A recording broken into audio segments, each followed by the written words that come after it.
You do not awaken in a place, but in a feeling soft, distant, like starlight filtering through the folds of an unborn dream. There is no Revan yet, only a child, nameless, faceless, without title or war, lying beneath a canopy of broken stars, listening.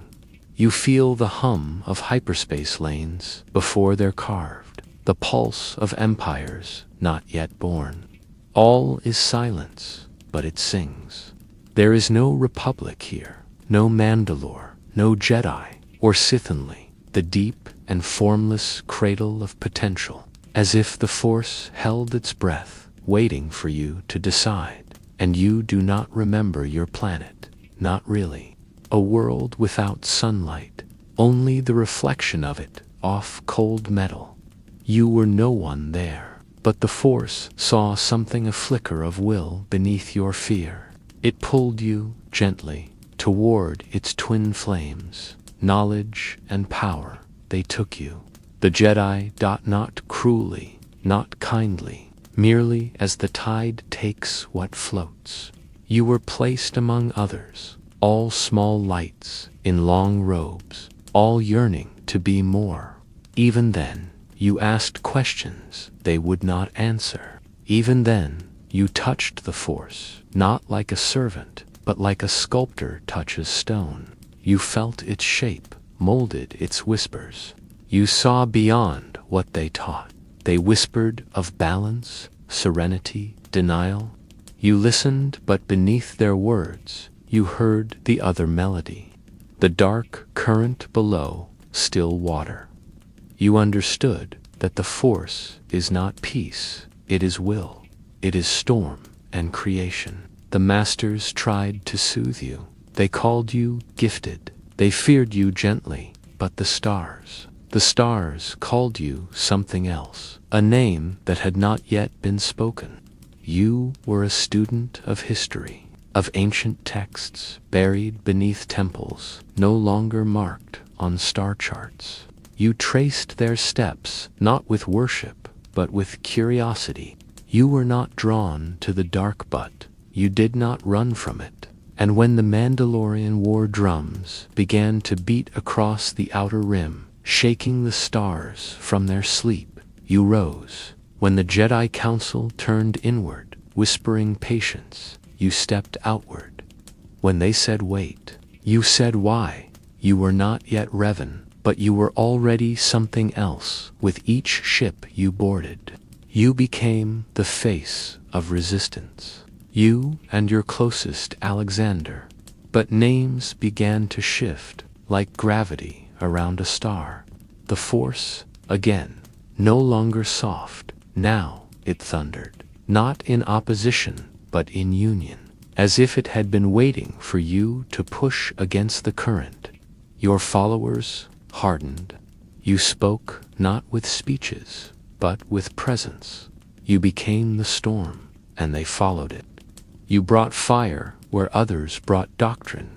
You brought freedom where others brought silence. But not all victories are light.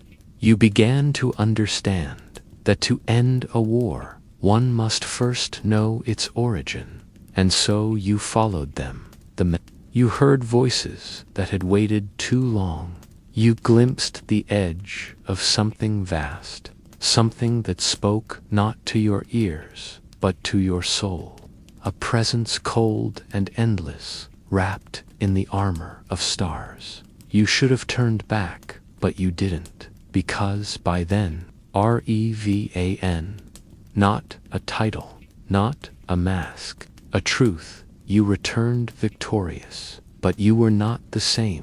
You had seen what lay beyond victory, beyond war, and it had looked back. You told no one what truly stirred in the dark. You wore the Jedi robes, but beneath them, a question grew like a crack in glass. Is peace just the pause between wars? Only fear. You found no clarity in silence, only weakness. But for knowledge, you began to seek what others had buried. Sith holocrons, forbidden temples, lost truths, not fallen. Not risen. Becoming. Revan.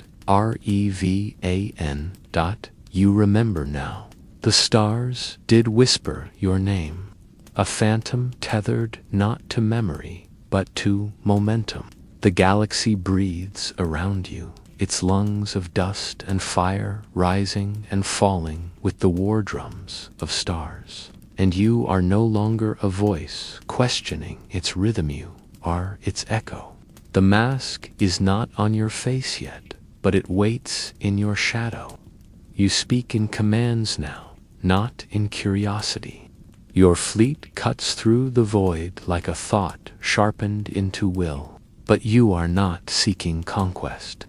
Not yet. You are seeking understanding. You do not explain yourself to the galaxy. You have seen its heart, and it is not beating with peace.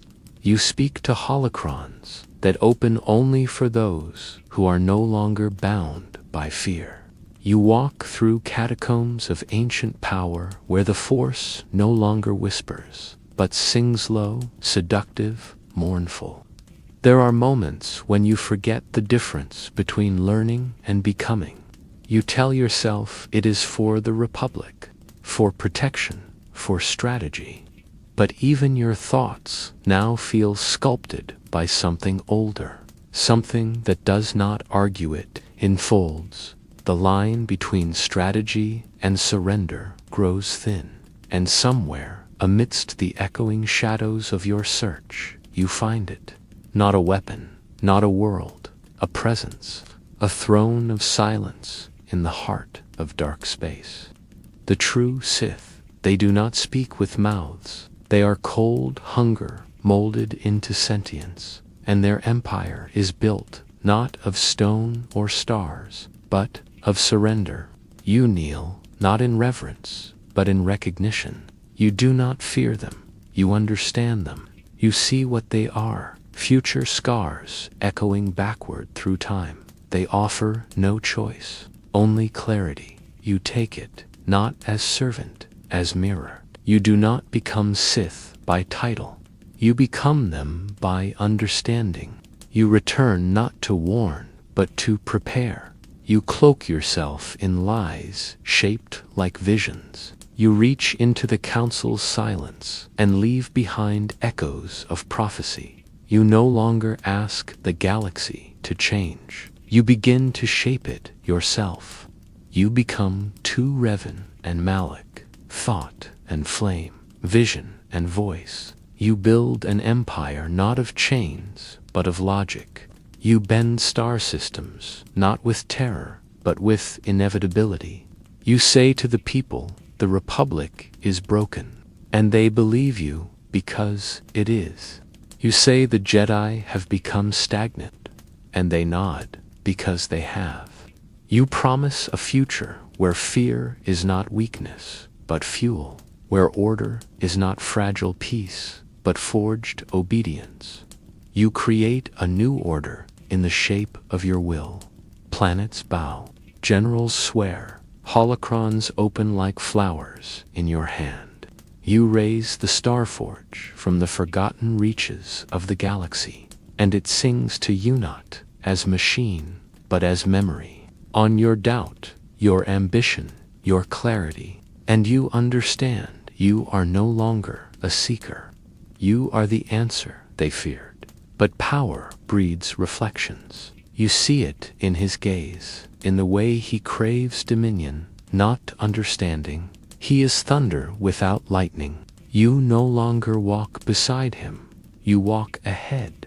And so he strikes. A betrayal not born of strategy, but of desperation. The fury. Your ship is shattered. Your body broken. You fall not in battle, but in memory. And the Jedi catch you, not as hero, not as enemy, as puzzle. They erase what they cannot understand, a child reborn. But you are not blank.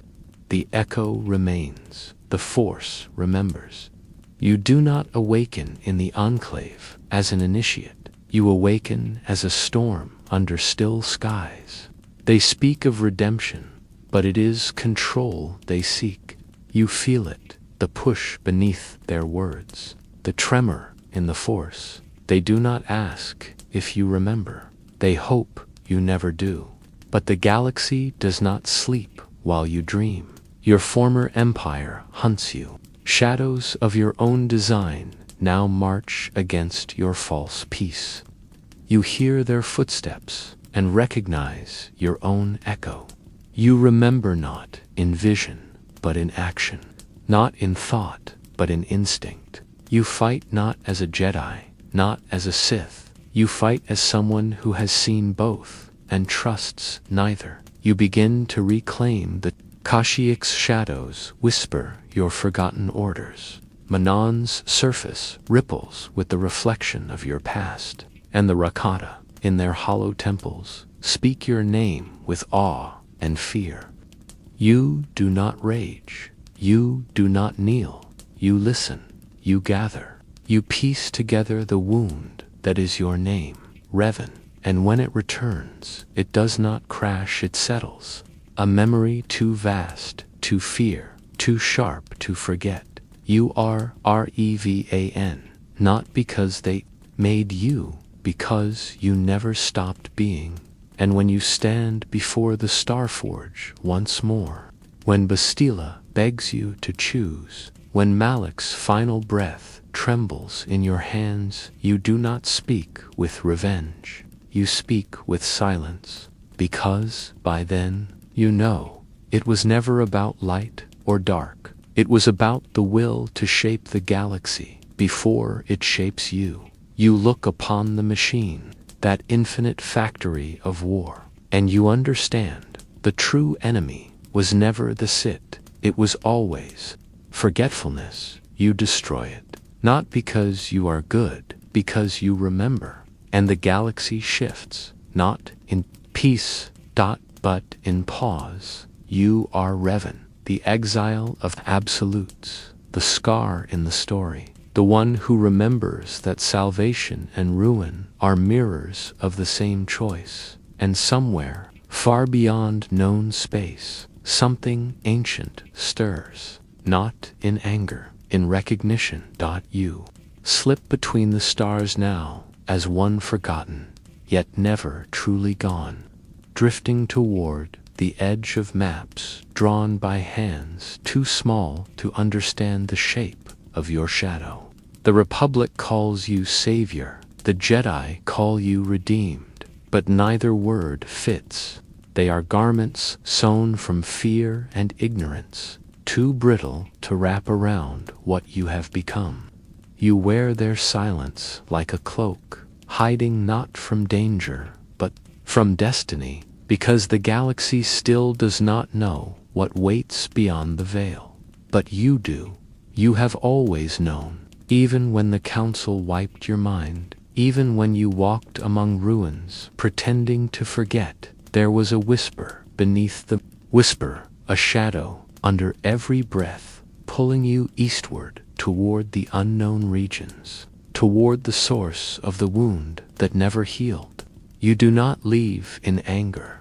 You leave in purpose, a mission without flag or temple. You leave Bastila with a gaze that says what words cannot. You were never meant to rest. Your love was true, but your duty is older than emotion. You depart as Revan, not broken, not banished, just unfinished. Beyond the veil, the stars shift strangely. Gravity bends like memory. Here, the Force feels ancient, not in years, but in essence, as if you are walking through the marrow of the first thought ever spoken into the galaxy. The Sith Empire is not legend. Here it is breath, present and waiting. And you do not attack. You infiltrate. You listen. You learn. You disappear from history, not as a failure, but as a strategy. Years pass, or perhaps moments. Time fractures in places where will becomes reality. You become a ghost within an empire of ghosts, feeding lies to monsters older than war. They do not see you as a threat. You are beneath notice, but you learn. You uncover their rituals, their hierarchies, their gods, and behind them, all you find it, the voice, the wound, the true darkness, the Emperor, not a man, but an absence in the shape of flesh. A being so ancient it has forgotten it ever had a name.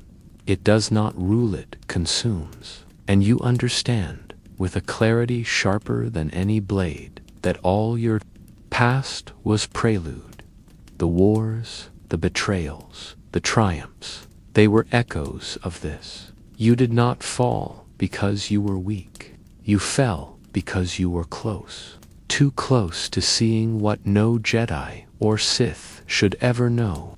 You attempt to stop him, not with armies, with knowledge, with sabotage, with truth. But truth alone cannot chain what feeds on belief. He captures you, not in cage, but in ritual. He binds you beneath his throne in silence, suspending your will like dust in the eye of a storm. You are no longer a warrior. You are a dream trapped in pause. Years pass, the galaxy forgets, but not everyone. The Jedi exile comes, drawn by the same wound you once followed. She finds you, not as Revan, the legend, but as Revan, the imprisoned. You speak, though your lips barely move. You guide her, though your eyes burn with endless visions. She does not understand everything, but she frees you. And for a moment, the silence breaks. You return, not to reclaim, but to finish. The Sith triumvirate falls in her wake, but the Emperor remains, eternal and watching. You do not return to the Republic. You do not seek your old name. You walk again between stars, gathering strength in whispers, allies in shadows. You prepare not for victory, but for sacrifice. You know now that no blade can kill what has no soul. You need time. You need patience. You need others to believe. But you are betrayed again, struck down before your plan can finish. You fall, once more caught between death and duty. And yet, you remain. They place your essence in a prison of stasis. The Emperor feeds from you, draining your will for centuries, using your strength to shape his endless hunger. But you do not break. You whisper through the Force, a ripple beneath consciousness. You become myth within myth. Some think you are dead. Others think you are legend. A few remember. They come for you, and they find more than they expect. When they release you, you do not scream. You rise, fractured, yes, but bright. You walk again, not as Jedi, not as Sith, but as Revan, the balance that cannot be taught. You do not seek thrones. You do not build armies. You carry a single truth. The galaxy cannot be saved by one path. It must walk both. In the final confrontation, you stand between the living and the eternal. You face the Emperor, not as enemy, but as mirror. You speak, and he listens. You fall, and he falters. Your death is not defeat. It is ignition. Others rise in your wake, armed not with dogma, but with memory. And so you fade, not in failure, in fulfillment. Your body becomes one with the Force, but your voice lingers, not as prophecy, not as code, as reminder, that the war between light and dark is not meant to be one, it is meant to be understood.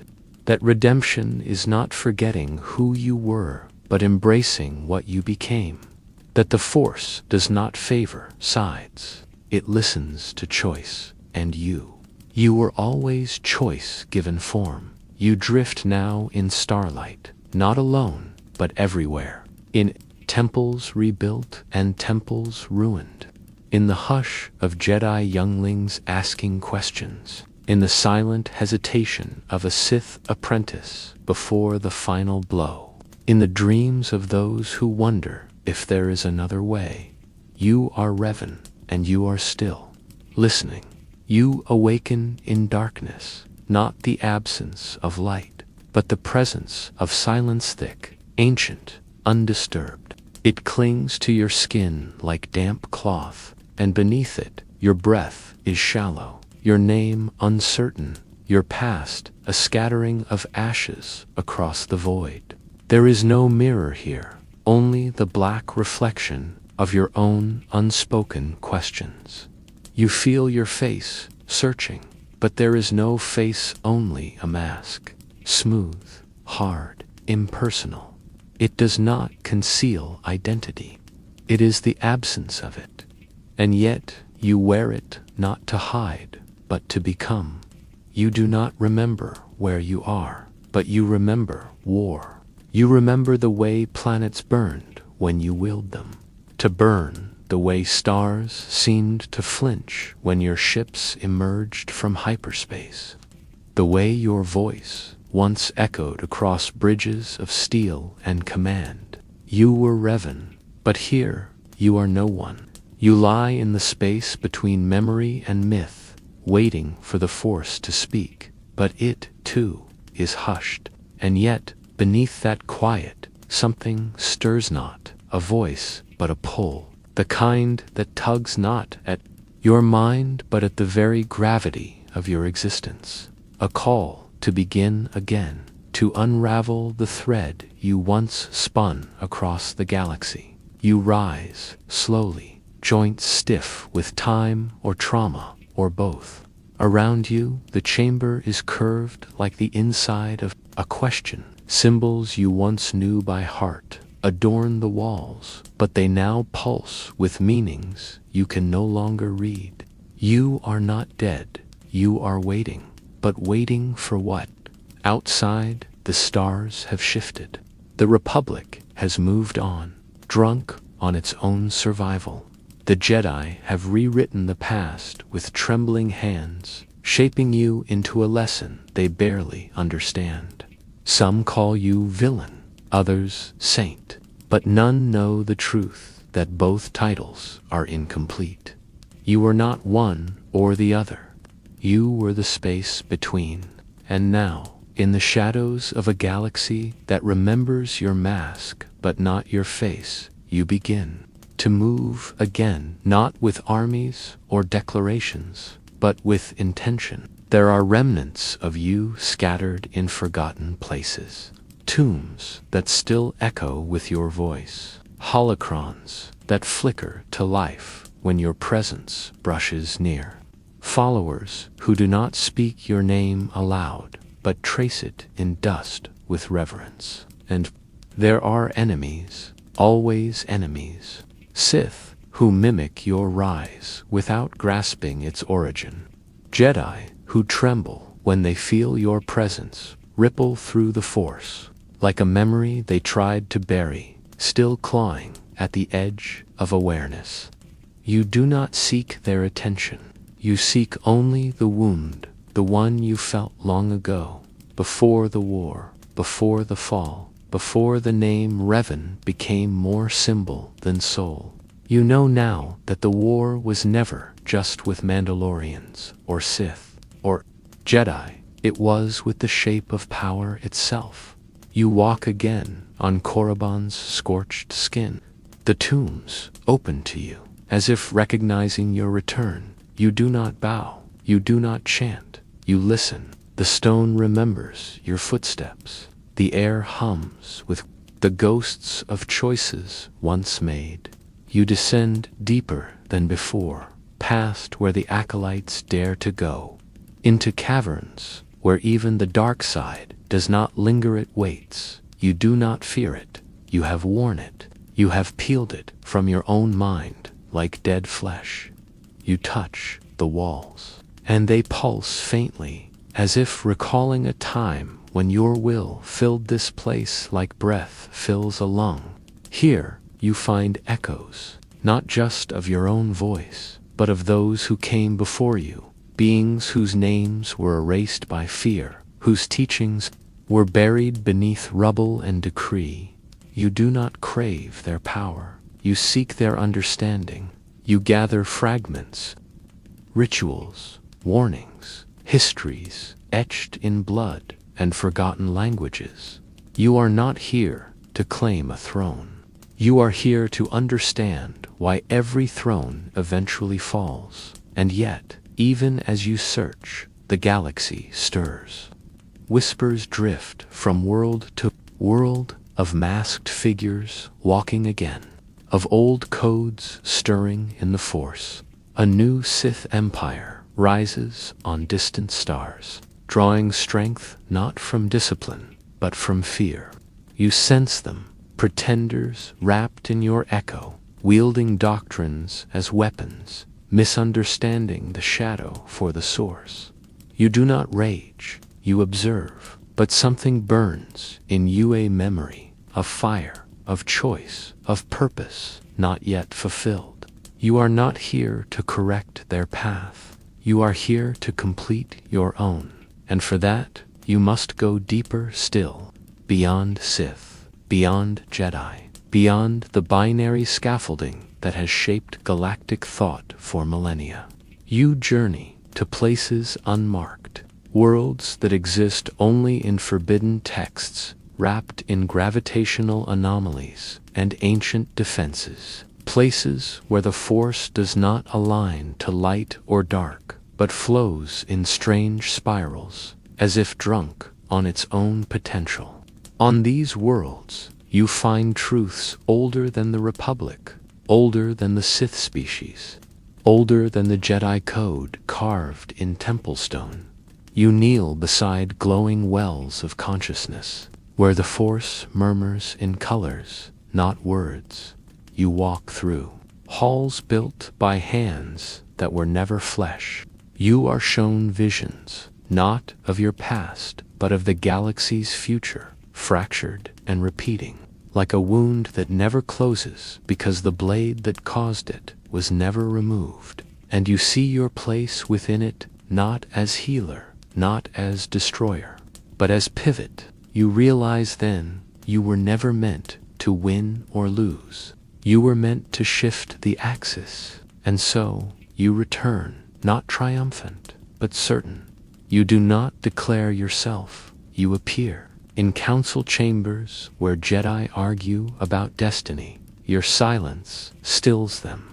In throne rooms where Sith bark commands, your gaze unmakes their courage. You are not Messiah. You are not tyrant. You are the consequence. And still, the mask remains not because you are hiding, but because the galaxy cannot yet bear the face of someone who has seen both its sickness and its cure. You walk alone, because to walk with others would be to split your truth across too many hearts. But you are never truly alone. The Force has shifted around you now, not as master or servant, but as partner.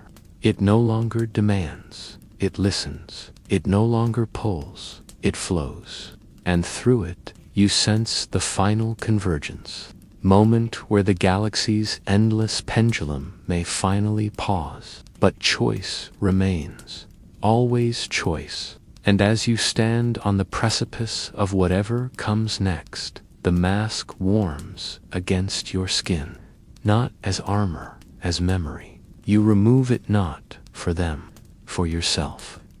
And in that stillness, the Force breathes with you. It always did. You walk the edge now, not of a cliff, but of a question. A rift cut into the skin of the Force, where certainty unravels into raw potential. Around you, the galaxy pulses like a wound beneath bandages, too old to matter. And each world you pass through hums with a memory you cannot outrun. You are not running, you are remembering. And remembrance, in your form, is a slow return to becoming. The mask is no longer on your face, but it still lives in the eyes of those who see you. They do not know what to call you without it. Revan was the myth.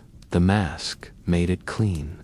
Without it, you are not hero or villain, you are the fracture. They all feel but cannot explain. You descend into the deep core, to a world forgotten even by maps, a planet that spins in the silence between recorded truths. Here, there is no republic, no empire, only rock and sky, and something breathing beneath them both. You kneel on cracked stone, palms open, and the Force does not rush to meet you, it waits. Patient, eternal, you do not call to it, you listen. And in that stillness, a sound comes, older than voice, a hum of presence, so vast it turns your skin to fire and your bones to dust. You are not afraid. You have died before, but this is not death. It is unveiling. Visions spill from the earth, like steam from ancient vents. You see yourself not once, but many, splintered, parallel. Revan the savior, Revan the conqueror, Revan the betrayer, Revan the silent. Each version living its truth, each choice birthing a new branch, a new war, a new peace. And yet none of them feel false. They are all you, multiplied by meaning, fractured by fate.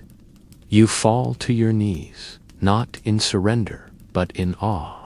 You realize now that identity was never fixed, that Revan was not a mask or a face or even a story.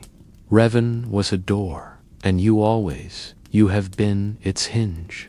You have never belonged to one side of the Force. You were its turning point, the fulcrum by which it knew itself. And here, in this forgotten temple of thought carved into stone by minds who no longer dream, you remember the moment you truly turned, not in battle, not in exile, but when you first understood that to choose is to divide, and to divide is to begin forgetting. You open your eyes, and the stars above are closer now. Or perhaps you are further from gravity. You cannot tell. The Force moves through you like a slow tide, not crashing, not pulling, just reminding.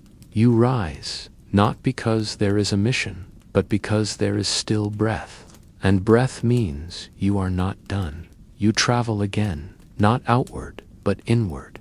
Each world becomes a mirror. Dantwan's soft winds carry your old doubts. Manon's surface reflects not your face, but the weight behind your eyes. On Dizun, you feel the ache of every soldier you led, each name carved invisibly into the fabric of your memory. Some honored, some lost, some merely shadows in the shape of sacrifice. You walk through these places as one who no longer claims allegiance, but carries responsibility. Jedi look upon you and see contradiction. Sith look upon you and see opportunity. Neither can hold you, and that is what frightens them most. You are no longer bound by doctrine. You are a vector of will. And yet, you do not hunger for domination. You have already stood atop the galaxy and found the view empty. You seek not a throne, but a seat, a place where a new story might begin, one not rooted in polarity, but in wholeness. And so you seek those who still remember how to feel beyond instruction. Gray Force users, exiles, orphans of codes. You speak little, they listen much. You do not teach, you walk and they follow, not out of reverence, but recognition. You are not their leader. You are their reflection. But even as you move quietly, the galaxy shakes again. Whispers of the Emperor's return drift like smoke across star systems, curling into the lungs of the brave and the desperate. You feel his presence stretch from the unknown regions, like a hand trying to grasp time itself. His hunger is not personal, it is systemic. It does not crave blood or power. It craves erasure. The Emperor is not just a man. He is the death of meaning, and that is why you must act, not to destroy him, but to preserve the possibility of becoming. You begin the long preparation, not with armies, but with intention. You return to the Star Forge's ashes. You meditate in its ruins until the silence becomes clear again. You understand now that machines cannot shape destiny, only amplify it. You seek allies, not of convenience, but of conviction. Some are Jedi who have left the Order, worn thin by prophecy. Some are Mandalorians, once your enemies, now your siblings in survival. Others are Force-sensitive, but unaffiliated by the war, but scarred by its consequence. Together, you do not build a rebellion. You gather a resonance. And yet, in the corner of your heart, something stirs, something unresolved. Bastila. Her name is not a wound. It is a question. What could have been if the war had ended in love, not loss? You find her, years older, eyes heavier, spirit calmer. She looks at you, not as a ghost or savior, but as the man she once knew through broken memory. There is no embrace, only understanding. She does not ask you to stay. You do not ask her to follow. The Force has placed you on different paths, but parallel ones. You part not in sorrow, but in peace. It is the closest thing to healing you have ever known. And so you step forward. The time has come. You do not seek the Emperor in combat. You seek him in convergence. You reach the hidden citadel at the edge of space, where the Force thins and thought bleeds into geometry. You walk alone, cloaked, not in power, but in clarity. He meets you, not with rage, but with recognition. He sees in you the one possibility he never accounted for, not resistance, but refusal. You do not battle him with lightsabers. You battle him with presence, with memory, with the truth that the Force does not belong to one will. You fight in thought, in spirit, in the slow clash of philosophies, too vast for language, and when it ends, there is no victory, only stillness, the kind that follows a great storm. You do not destroy him, you diminish him, you break his hold, not by force, but by showing that his path is not inevitable, that there is always another choice. And the galaxy breathes differently. You do not return to acclaim. You vanish once again. But this time, it is not to hide, it is to allow others rise in your place. Voices you once mentored, wills you once shaped. They do not carry your name, they carry your intent. And that is enough. Somewhere, beneath unfamiliar stars, you walk through a quiet forest. No mask, no war, just breath, just now. The Force moves in you still, not louder, but deeper. It no longer pulls, it no longer pushes, it is simply with you. And you smile, not for joy, but for release, because at last, you are not Revan the weapon, not Revan the memory. You are simply Revan.whole.you. Walk the edge now, not of a cliff, but of a question, a rift cut into the skin of the Force, where certainty unravels into raw potential. Around you, the galaxy pulses like a wound beneath bandages, too old to matter. And each world you pass through hums with a memory you cannot outrun. You are not running, you are remembering, and remembrance, in your form, is a slow return to becoming. The mask is no longer on your face, but it still lives in the eyes of those who see you. They do not know what to call you without it. Revan was the myth. The mask made it clean. Without it, you are not hero or villain. You are the fracture they all feel but cannot explain. You descend into the deep core, to a world forgotten even by maps, a planet that spins in the silence between recorded truths. Here, there is no republic, no empire, only rock and sky, and something breathing beneath them both. You kneel on cracked stone, palms open, and the Force does not rush to meet you. It waits, patient, eternal. You do not call to it. You listen, and in that stillness, a sound comes, older than voice, a hum of presence, so vast it turns your skin to fire and your bones to dust. You are not afraid. You have died before, but this is not death. It is unveiling. Visions spill from the earth like steam from ancient vents. You see yourself not once, but many, splintered, parallel. Revan the savior, Revan the conqueror, Revan the betrayer, Revan the silent. Each version living its truth, each choice birthing a new branch, a new war, a new peace, and yet none of them feel false. They are all you. You multiplied by meaning, fractured by fate. You fall to your knees, not in surrender, but in awe. You realize now that identity was never fixed, that Revan was not a mask or a face or even a story.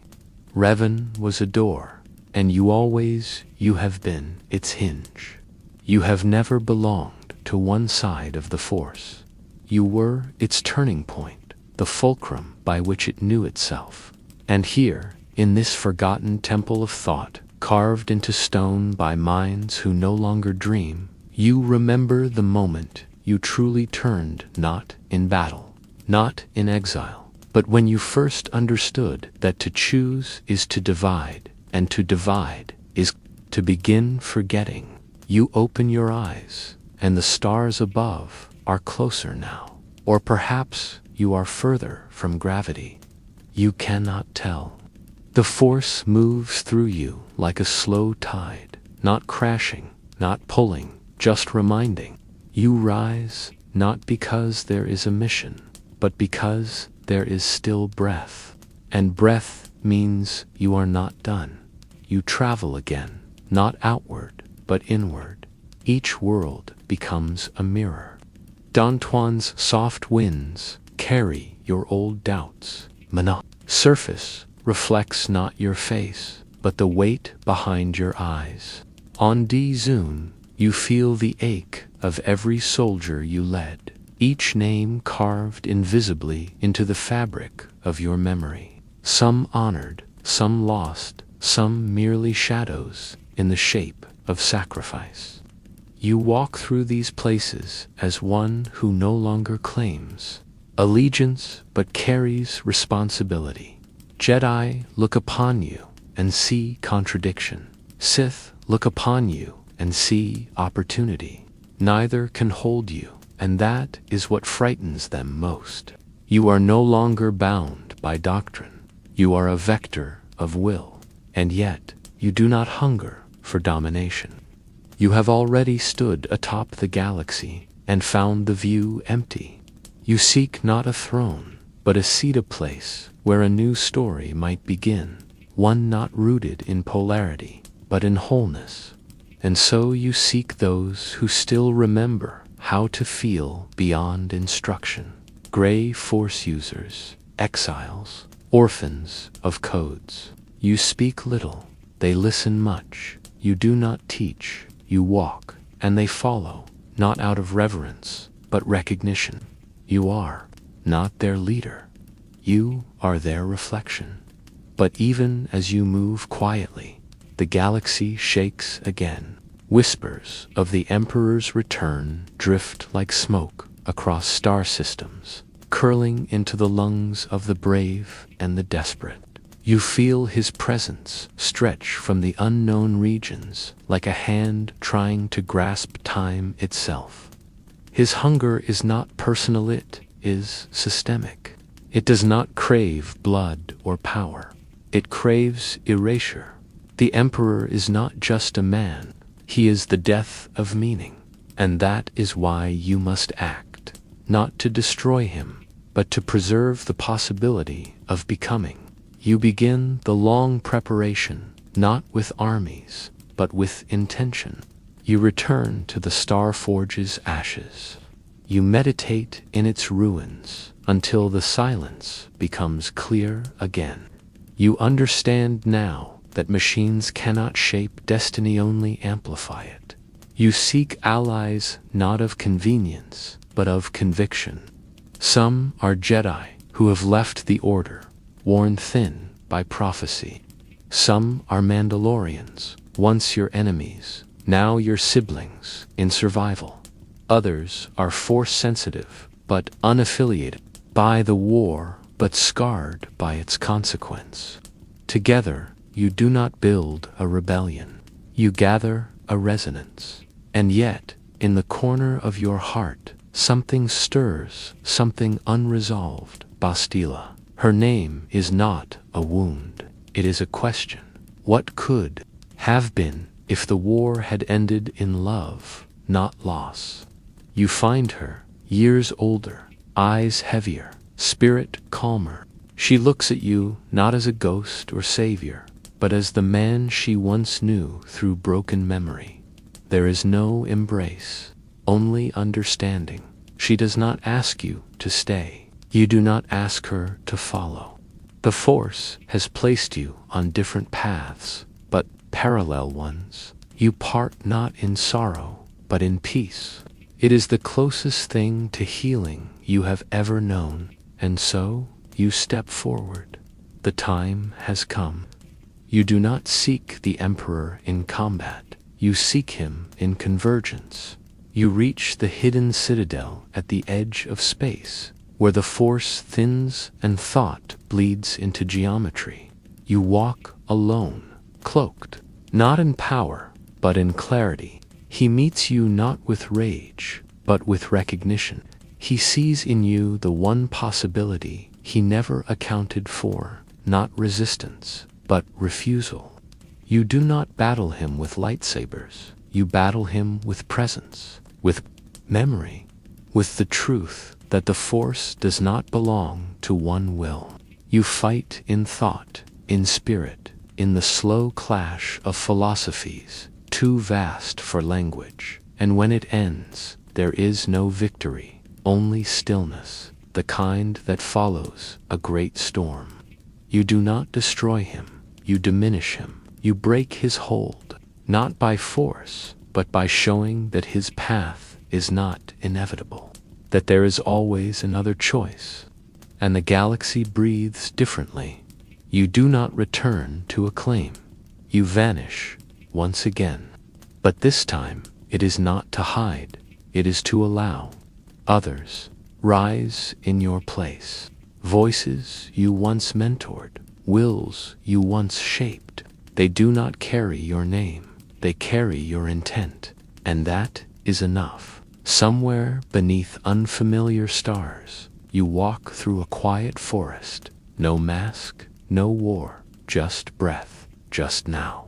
The Force moves in you still, not louder, but deeper.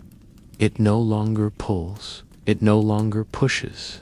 It is simply with you, and you smile not for joy, but for release, because, at last, you are not Revan, the weapon, not Revan, the memory. You are simply Revan. Whole.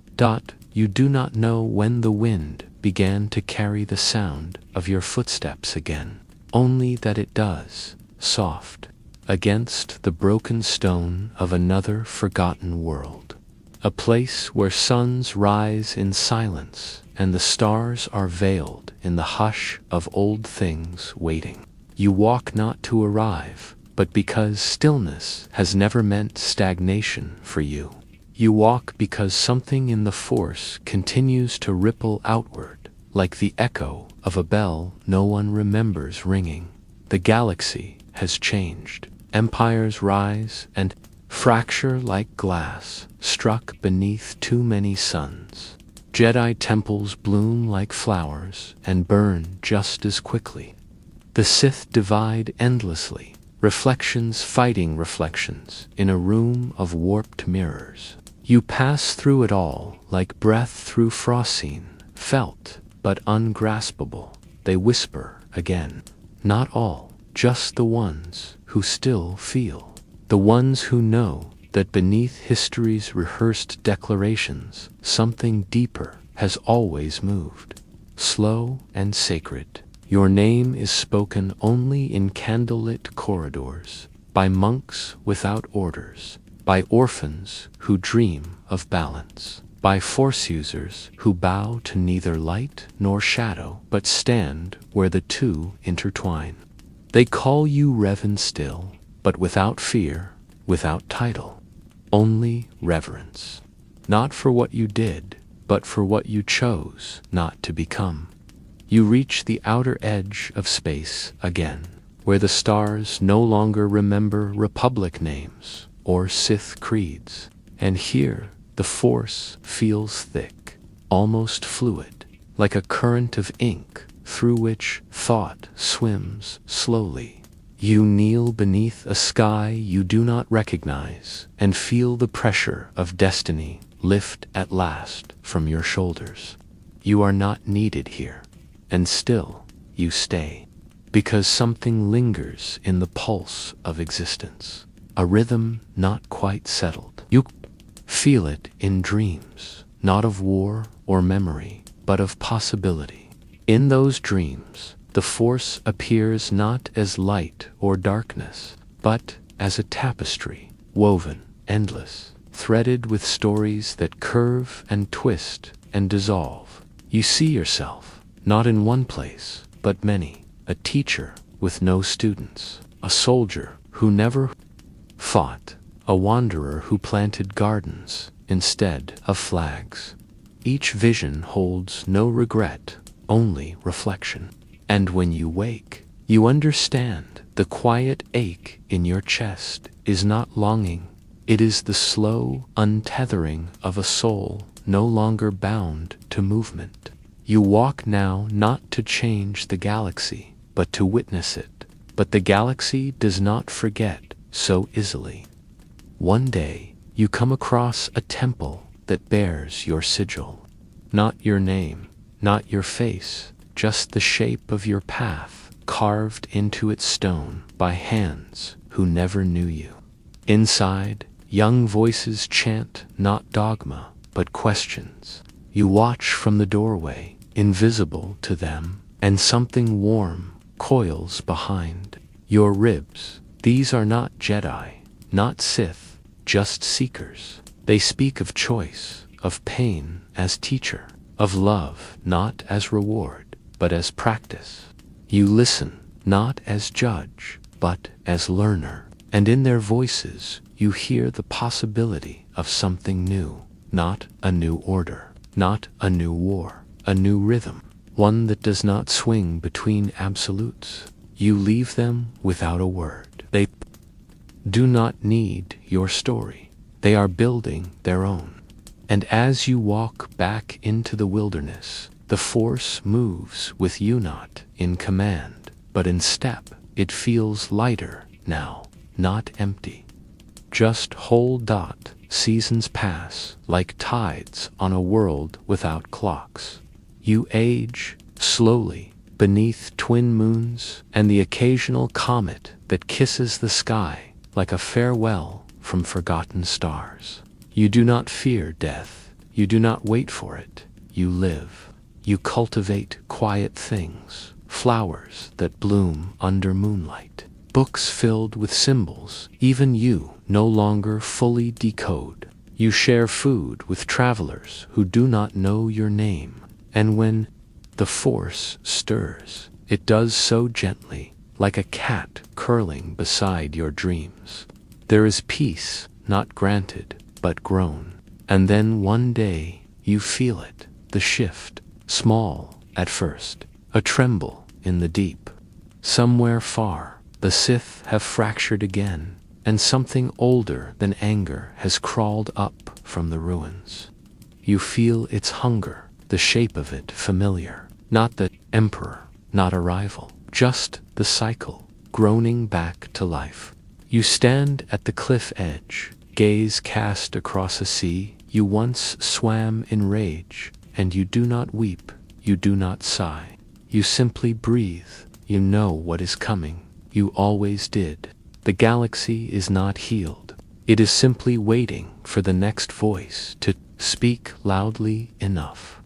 And you, once the loudest, are silent now. But silence is not absence, it is choice. You descend into the earth once more, into caverns of memory you carved in lifetimes past.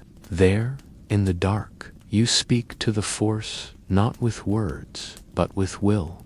You do not ask to stop the war to come. You do not beg for peace. You ask only that those who carry the flame remember its warmth, not just its burn. And the Force answers, not in visions or lightning, but in calm.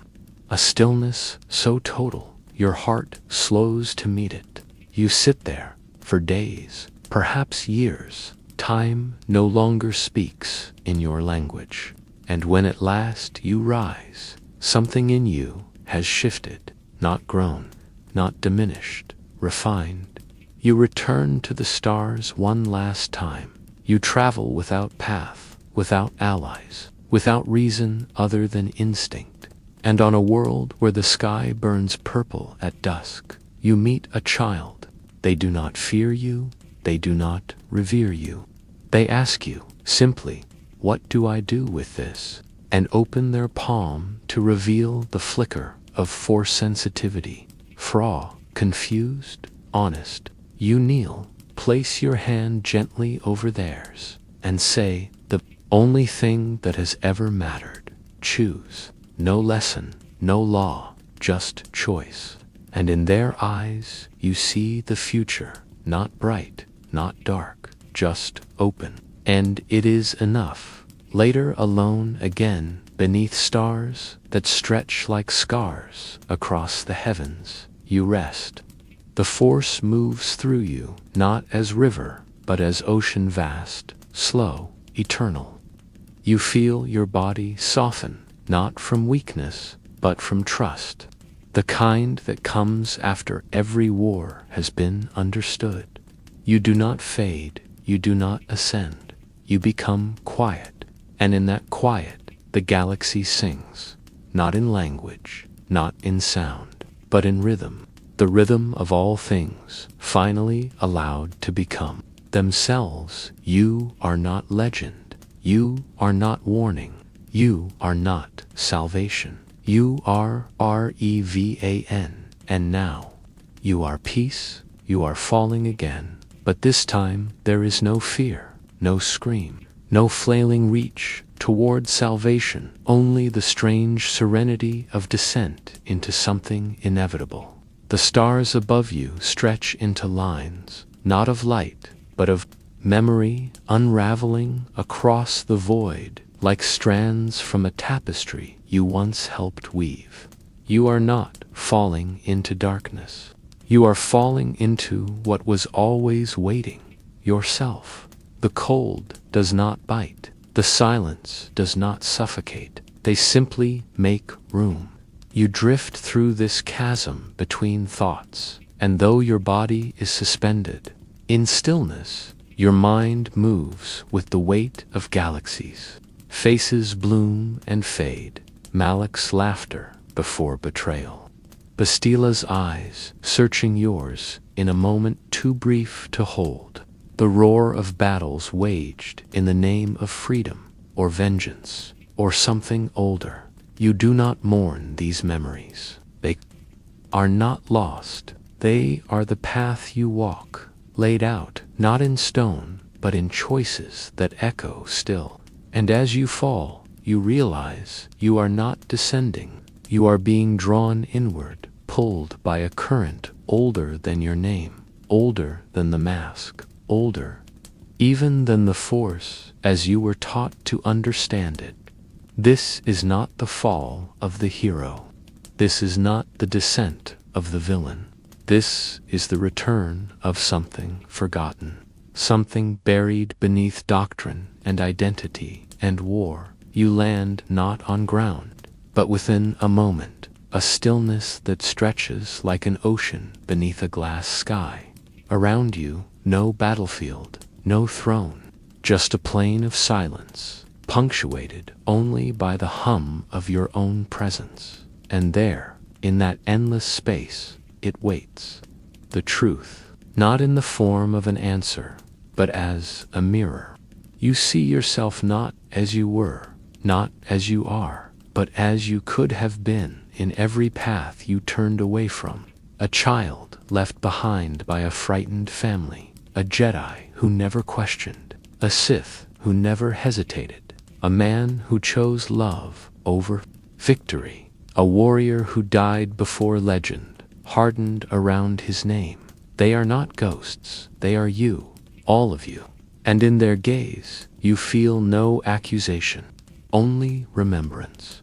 The fall was never a failure. It was the shape of your return. You begin to walk across that vast plain, each step echoing not in sound, but in emotion, guilt, resolve, wonder, regret, all braided together into something more powerful than any saber you've held. Understanding, the Force here is thick, not with power, but with clarity. You do not command it. You are a thread within it. You move, and it listens not because it must, but because it chooses to. And then the plane begins to shift. The sky ripples, fractures, like ice beneath sunlight. Images rise around you seen from a life lived in fragments. The moment you first defied the Council, the decision to enter the Mandalorian Wars, and chose to pursue the darkness that called from beyond. You watch yourself again and again, and you do not turn away. You feel each decision unfold like the petals of a slow-burning flame. You see the people who followed you into fire. You see the empires that rose at your feet, and the empires you crushed beneath them. You see the look in Malik's eyes the day he stopped being your brother. You see the moment your name passed from lips to legend, no longer a person but an idea, and it hurts. Not because you would change it, but because you finally see it all, the weight, the consequence, the truth that nothing you ever did was only yours. Your choices rippled outward, bending timelines, shattering fates, reshaping entire constellations of meaning. And yet, here you are, not broken, not exalted, whole. A voice speaks not from above, not from within, but as if it has always been part of the air around you. It does not call you Revan, it calls you by no name. It does not ask you to explain. It asks only if you are ready. Ready for what? It does not say. The Force does not deal in answers. It offers only doors. And you, as always, must choose whether to walk through. You reach out, and the plane becomes water. The sky becomes sound. You are not reborn, you are revealed. Everything you thought was lost returns, not as memory, but as presence.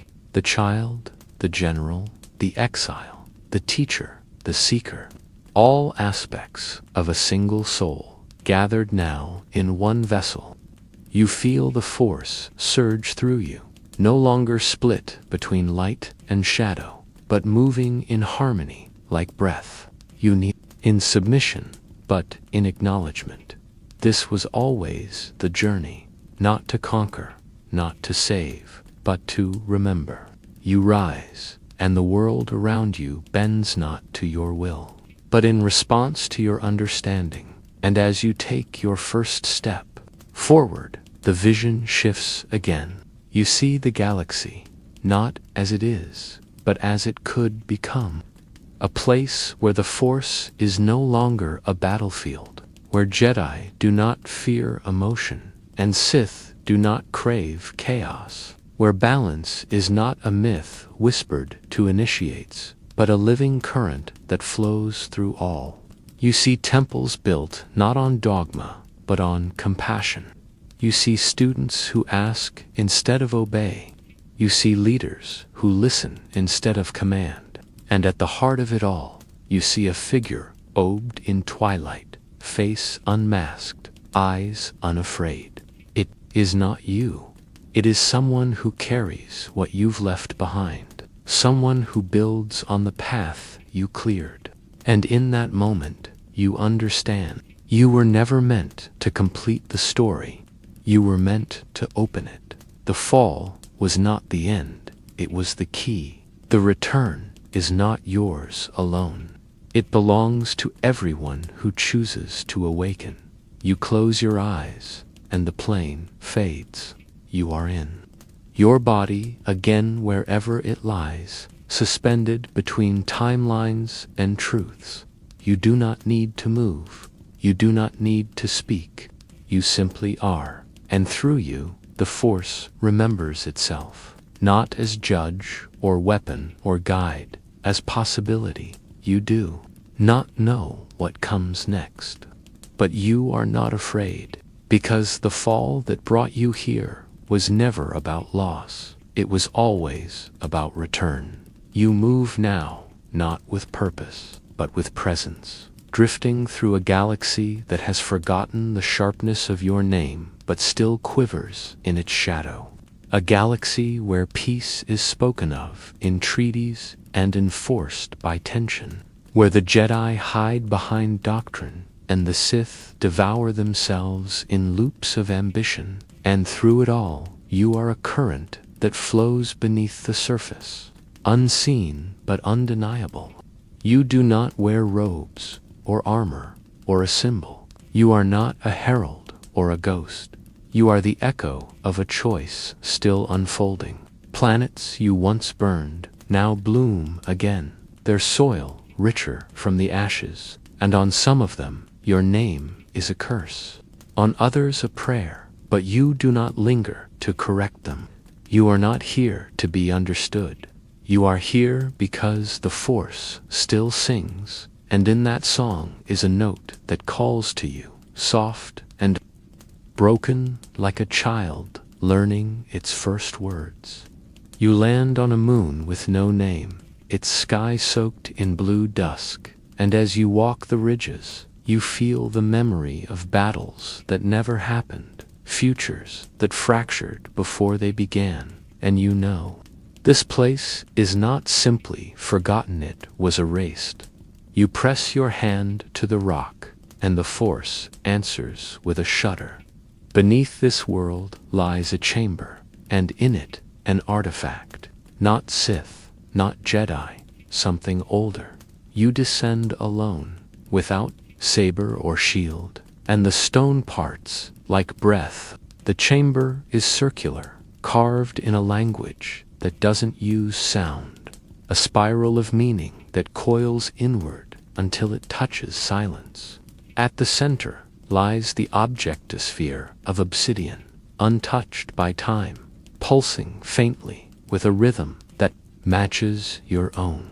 You do not reach for it, you listen, and slowly it opens, not with light, but with memory, not yours.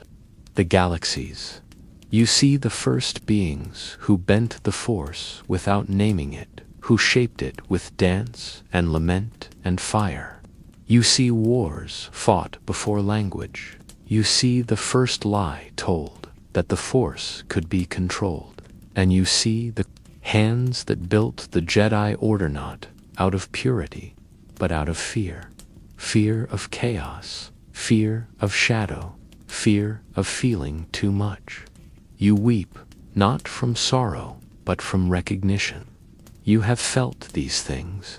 You were shaped by the lie, wielded by it, nearly destroyed because of it. But now you hold the truth, not as weapon, but as seed. You return to the surface, changed, though no one sees you. You carry no banners, you call no counsel.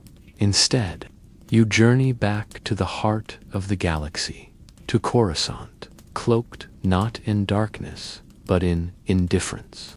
The Jedi Temple rises still, though it leans under the weight of its own denial.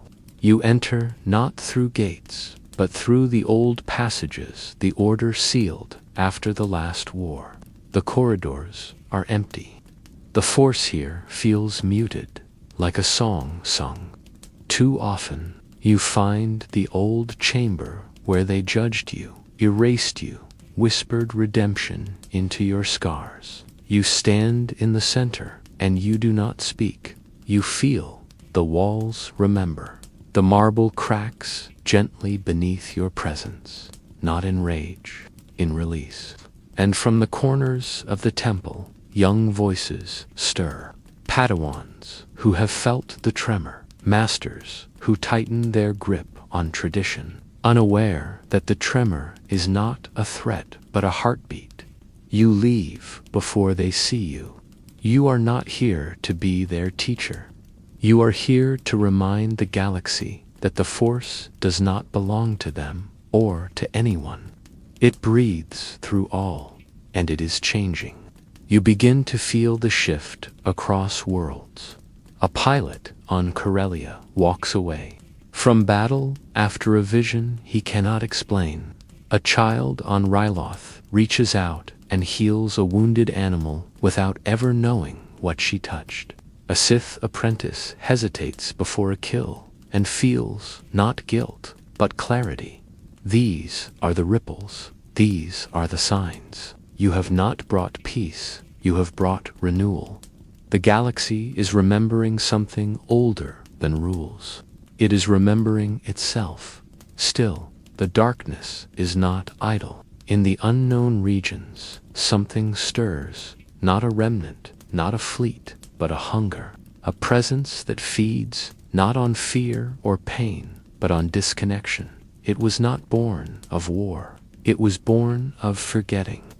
It does not call itself Sith. It calls itself balance. But its balance is sterility, silence, the erasure of identity beneath uniformity. It claims to heal the wound by sealing it shut. You recognize the shape of the deception because you once stood at its edge and stepped away. You know it will not conquer through fire. It will conquer through apathy, through the seduction of ease. You do not fight it with fleets. You return to those who once followed you not as soldiers, but as seekers. Some are old, some are children. All carry fragments of the truth you now live. You gather them not into an army, but into a resonance. Together, you enter the hidden system where the stars spin too slowly and time lags behind itself. There, the hunger waits, dressed in calm, cloaked in logic. It welcomes you as brother, as conclusion. It speaks your choices back to you as errors. It tells you that your journey was beautiful, but foolish, that peace can only be achieved when no one chooses at all. And you, standing in the center of its false serenity, say only one word, no. And the Force roars, not enraged in return. The chamber shakes, the illusion shatters. And from the hearts of those beside you, light bursts forth, not the light of the Jedi, not the fire of the Sith, but something untamed, the raw rhythm of freedom. The enemy recoils, not in pain, but in confusion. It cannot comprehend choice. It cannot consume what sings without permission. You do not destroy it, you dissolve it. Its silence becomes song. Its cold becomes motion. The wound remains, but it breathes now. And that is enough. You leave that place not victorious, but affirmed. The galaxy continues to spin. Wars will come, temples will fall, names will fade, but something deeper has been set in motion. A remembering that will ripple through generations. You fade from public eye once more. You return to no home. Your home is the hum of the Force, wherever it flows freely. You rest beneath strange constellations, beside fires kindled by hands who have never known your story. You sleep without fear, and when you wake, you simply walk, each step a reminder. The fall was never the end. It was always the way back in. You drift now, not between stars, but between the slow breaths of the galaxy itself. No longer as a warrior, no longer as a leader, not even as Revan in the way they once knew you, but as something quieter, something folded into the rhythm of the Force, like dusk folded into evening saw. Inevitable, unseen by those who only chase light or shadow. The war is over, at least for you. Not because there is no conflict left in the stars, but because you have finally stopped mistaking the noise of battle for the music of purpose. You move through worlds like rain on stone, felt but unnoticed. Your path no longer marked by the roar of engines or the flare of sabers, but by the absence of unrest that follows you. In the wild regions of the mid-rim, settlers speak of a hooded figure who helps without being asked, who heals wounds without names, who leaves before questions can be spoken. They do not know who you are, and that is the point. Revan has become more than a man. It is a moment in the Force, a breath, a chance to choose again. You come upon a world whose name has been lost to time, a planet wrapped in endless mist, its forests thick with age, its sky heavy with the scent of rain that never truly falls. The Force pulses here like an old wound, not festering, but resting. This is a place where the past lingers in the roots of trees and the stones speak in dreams. You make no camp. You simply lie beneath the canopy, letting the sounds wash over your creatures, murmuring in sleep. Leaves rustling like old robes, the soft echo of your own heartbeat, reminding you that you are still alive, still here, still choosing. And in your dreams, they return to you not as memories, but as visitors. Bastila, smiling without sorrow. Malik, before the mask, laughing without weight. The exile, silent but steady. They do not speak, they do not accuse. They are part of you, not ghosts, but the gravity of your journey. And when you wake, you carry them not as burdens, but as breath. The days pass without numbering. You no longer chase meaning, you let it arrive. A child appears one evening, barefoot, eyes wide, lost from a nearby village. She does not speak your language, but she takes your hand. You guide her back beneath starlight, and when her mother embraces her, you say nothing. Later, the village elder brings you bread, warm and sweet, and asks you only one question: will you stay? You do not answer with words. You remain through the harvest, helping rebuild a collapsed well, guiding the curious in how to listen. To the roots of trees, you do not preach, you simply live. And in your presence, a few begin to feel it, not power, not fear, but balance, a calm that lingers even after you leave the room. They do not call it the Force, but they know it. And then, one night, beneath twin moons, you feel a stirring not of danger, but of invitation. A presence approaches, not Jedi, not Sith, a traveler like yourself, drawn by something they cannot name. You sit by the fire, and they ask, "Were you once great?" You smile not in pride, but in peace and answer, "I was once many things." They nod, that is enough. For days, they speak of what they've seen, planets torn by greed, others reborn through compassion. They do not ask for lessons, only stories. And so you tell them not of your wars, but of your choices. You tell them of silence, of standing still, of listening to the Force not as a master, but as a mirror. When they leave with eyes brighter, posture lighter. You do not know where they go, but the path is clearer now. The future no longer frightens you, because it is not yours alone.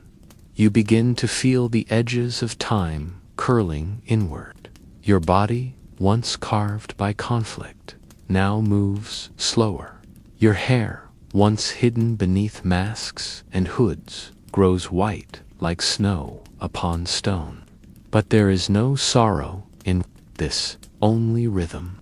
You walk a little farther each morning, not to escape, but to greet the newness in every leaf, every gust of wind. You sit with elders who remember different wars. You laugh with children who do not know your name. You sing quietly to yourself, old chants from temples no longer standing, and the Force continues to hum through you, not as a firestorm, but as a soft tide against your ribs. One morning, the wind carries a scent you recognize-ish, and metal, and the faint burn of tension in the air. Somewhere, far away, the galaxy has flared into conflict again. You do not rise in panic, you do not reach for your saber. You close your eyes and send a single thought across the stars, not a command, but a whisper. Choose to walk first, to fall first. You do not expect thanks. You do not require legacy. You are not a statue. You are not a temple. You are a story, whispered from master to student, from mother to child, from star to star. And when your final breath comes, it is not surrounded by battle or prophecy or applause. It comes quietly in your sleep, beneath a sky filled with unfamiliar constellations. And the Force takes you, not as a chosen one, not as a savior, but as a friend returned home. Your body fades, but your presence lingers. In the voices of those who ask questions, instead of shouting answers, you become part of the current, not as resistance, but as memory. And somewhere, a child sits beside a fire, listening to a traveler speak of a figure named Revan. The tale is not told with certainty.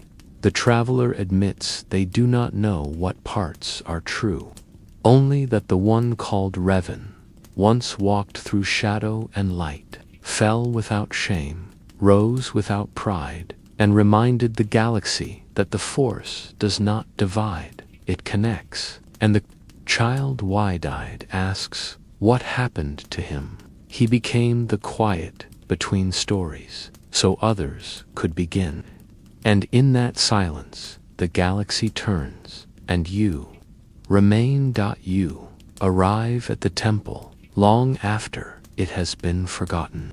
The jungle around you breathes with the weight of silence, not the silence of peace, but the silence of memory, buried so deeply that even the Force strains to hear it.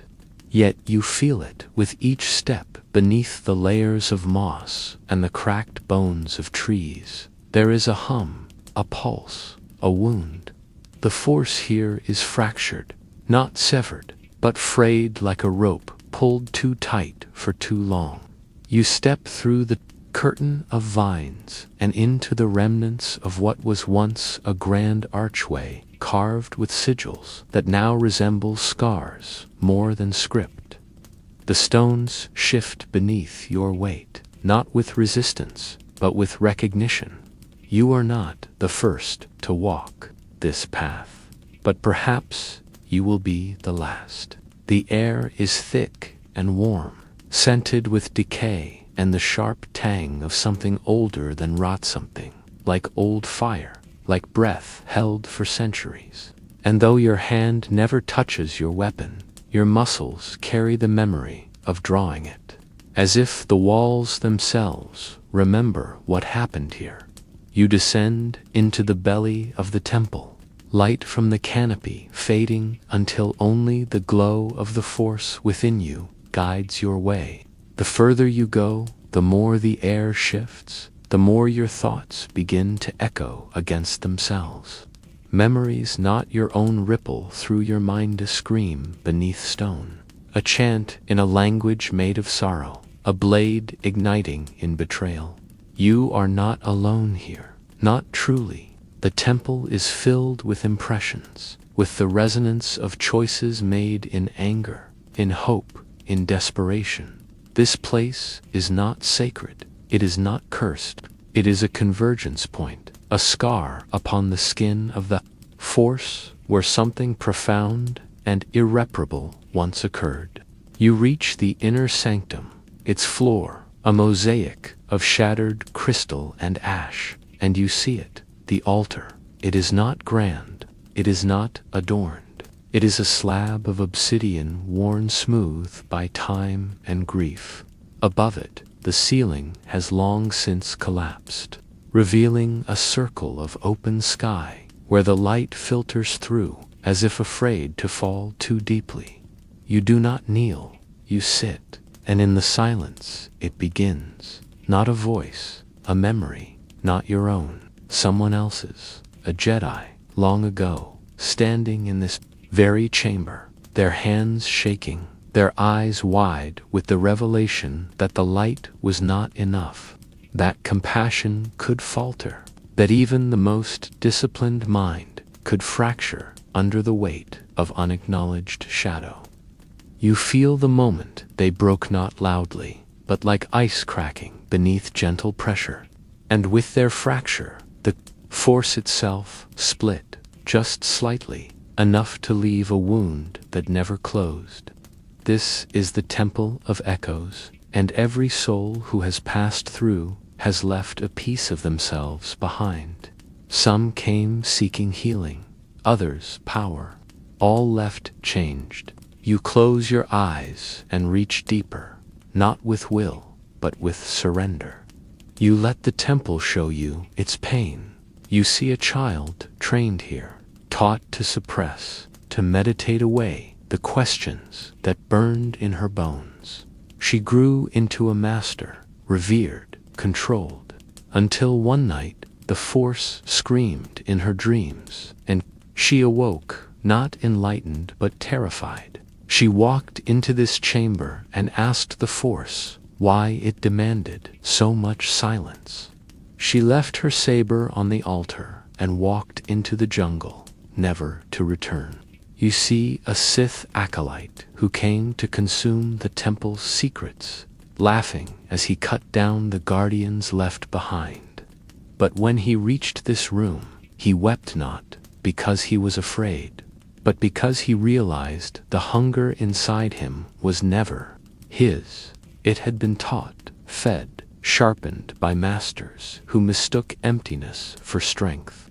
You see dozens more pilgrims, heretics, and all leaving only echoes of their longing. And now you understand why you are here. Not to heal the wound, not to close it, but to listen, to witness, to remember. You lay your palm on the altar, and for a moment your own memories rise, not the wars or the victories, but the fractures. The moment you raised your blade against a friend because the path demanded it.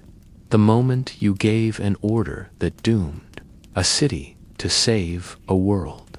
These memories do not accuse, they do not ache, they simply are. You do not flinch. You do not explain. You breathe.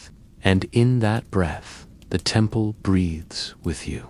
The force flows differently here. It does not surge. It does not soothe. It simply lingers, like the scent of rain after a long drought.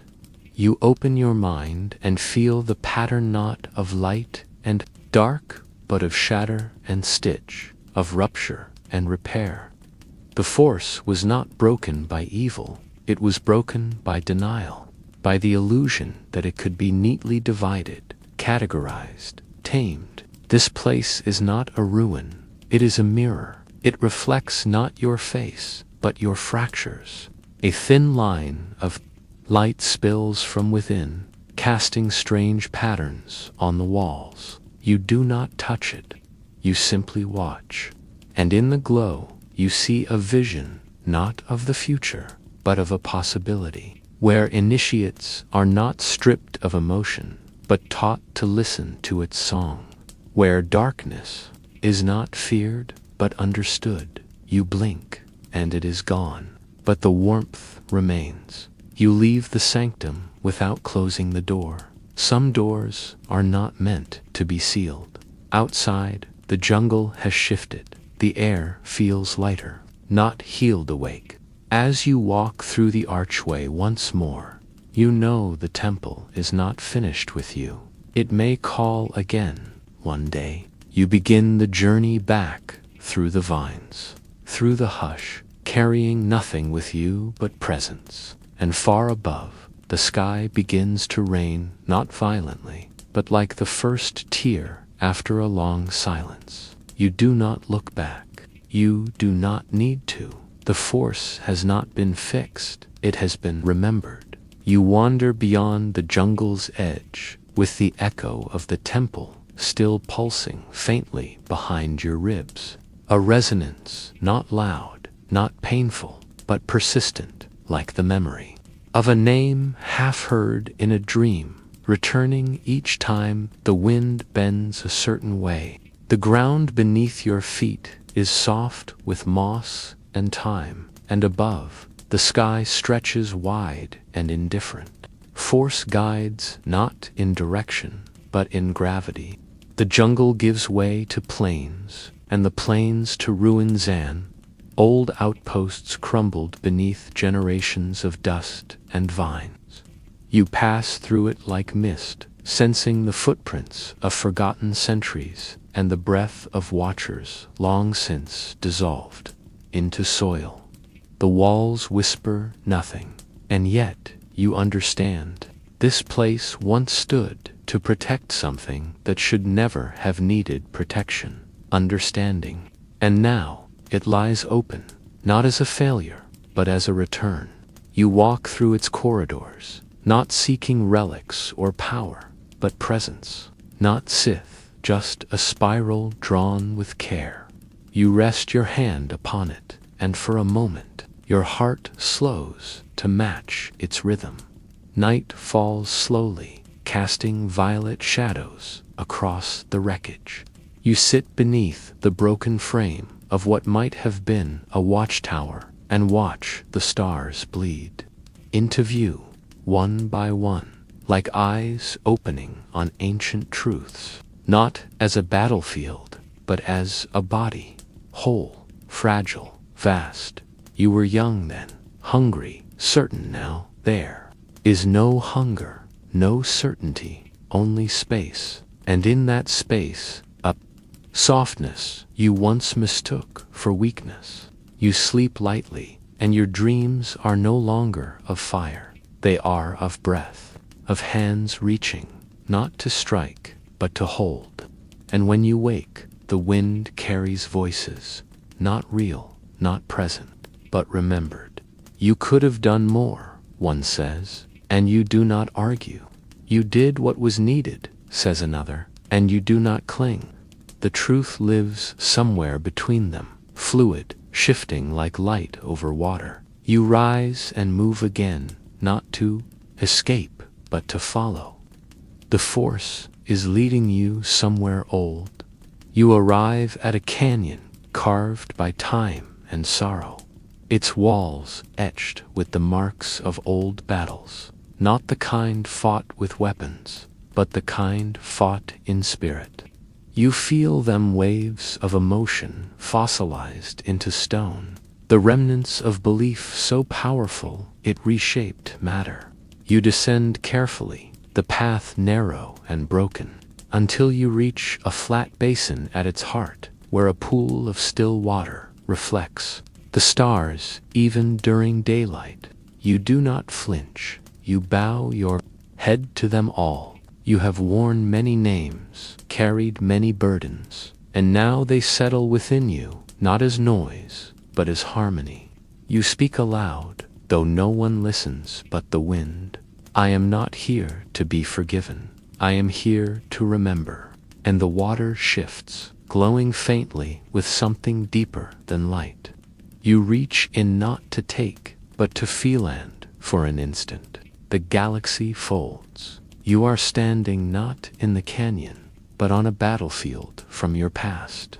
You see, the moment you ordered the orbital bombardment that ended the Mandalorian resistance on Sirocco.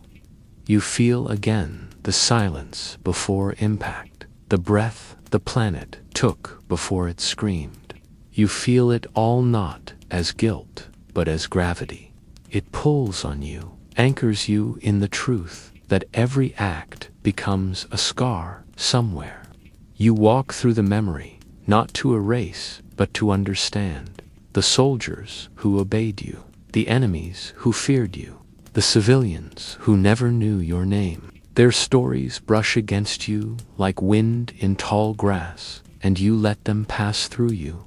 You do not apologize, and the force shifts around you, not in judgment, but in openness. When the vision fades, you are once again by the pool, your hands wet, your eyes dry. You do not need penance. Travelers pass through, occasionally pilgrims, wanderers, refugees. Some sit with you, some say nothing, some ask you questions you do not answer with words. One night, a boy no older than 10 sits beside you and says, "The Jedi say the dark side is evil." You ask him gently, "And what do you feel?" He thinks, then says, "It feels sad, like something left behind." You smile. He has already seen farther than most masters. When he leaves, he touches your shoulder, and something in you releases not pain, not memory, but a quiet permission to rest. You lie beneath the stars and let their cold shimmer press into your skin. You are not lonely. You are not at peace. Something remembering. The force begins to pulse again, not as guidance, as invitation. You feel it coalescing around a mountain to the north, and so you go, but you move without complaint. Each stone is a step, not toward an end, but into a deeper unfolding. When you reach the summit, you find nothing, no temple, no monument, only wind and sky, and the overwhelming presence of the force, thick and raw, unshaped by intention. You sit, you breathe, and in that stillness, you understand the truth the temple below began to teach you, that the force is not broken. It is simply unheard, lost beneath centuries of shouting. You close your eyes, and for the first time, you do not seek. You simply open. What comes is not a vision, not a voice, but a knowing that all you have walked every war, every silence, every fall was a return to this. Not a place, but a state of being. A communion, not through control, but surrender. You do not fade into it. You become more fully yourself. Revan, not as mask, not as myth, but as melody. One thread in the great song of the galaxy. And when you descend, it is not as teacher, not as legend, simply as one who has heard. Others will come. You will not stop them. You will not guide them. You will simply be here, walking, sitting, listening. And through your stillness, the Force will speak, not in commands, but in echoes. You remain long after the galaxy forgets to look for you. Long after empires flicker and fade like candlelight in rain. Long after the Jedi and Sith alike speak your name only in half-formed myths and misremembered prophecy. You are not hiding. You are not lost. You move through places too quiet to carry war, through ruins too peaceful to be rebuilt, through fields where no flag has ever flown. And in each step, the Force moves gently with you, not as command, not as test, but as breath. The world no longer demands your decision, and so you listen. In the still groves of Ethor, you sit beside trees that sing in frequencies older than speech, their roots entwined with stories no holocron could hold. You feel their wisdom not in words, but in weight, in the subtle gravity of growth that refuses to hurry. Among them, you remember how often you ran chasing certainty, chasing justice, chasing ghosts, but there is nothing to chase now. Everything you sought lies beneath your feet, rising through the soil in patient bloom. Travelers still find you, some by accident, some by whispered legend. They arrive not with questions, but with akak that cannot be named, only felt. You welcome them not with sermons, but with silence, and in that silence they begin to unravel. They speak not to impress, but to understand. A soldier lays down his blaster and sobs for the child he never held. A Jedi abandons her saber and touches the Force without shaping it. A child places a rock in your palm and says, "This is everything I have." You keep it, you carry it, you remember, and slowly a pattern begins to form, not a new order, not a new war, but a current weaving through the lost and the listening. You do not lead it, you are simply its witness. And yet the galaxy begins to feel the shift. Systems once ruled by fear soften. Enclaves once fortified against difference begin to open.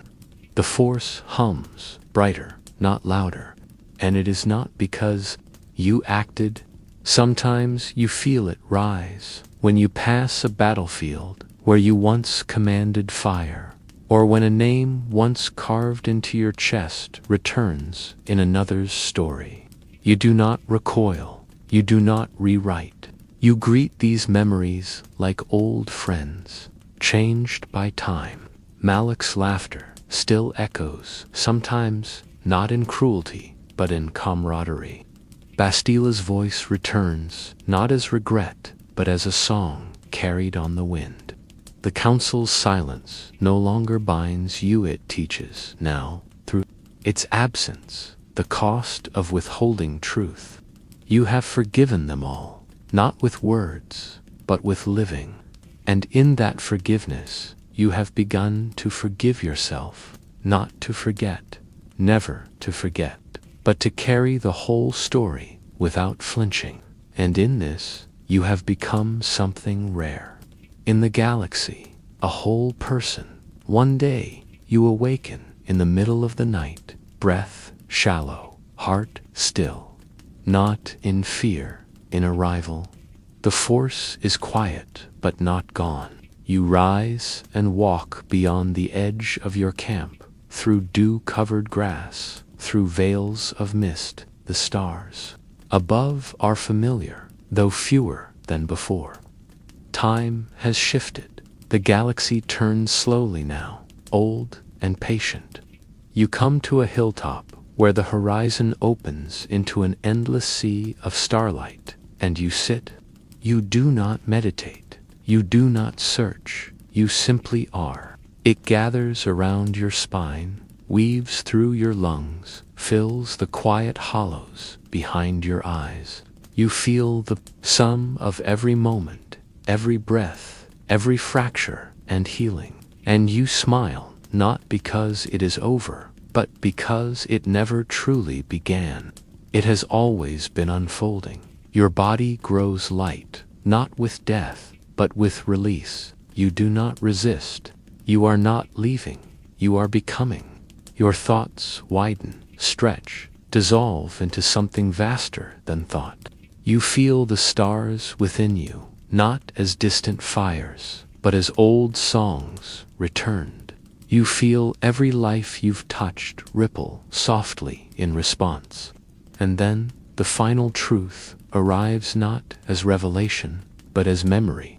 The force was never broken. The temple never fell.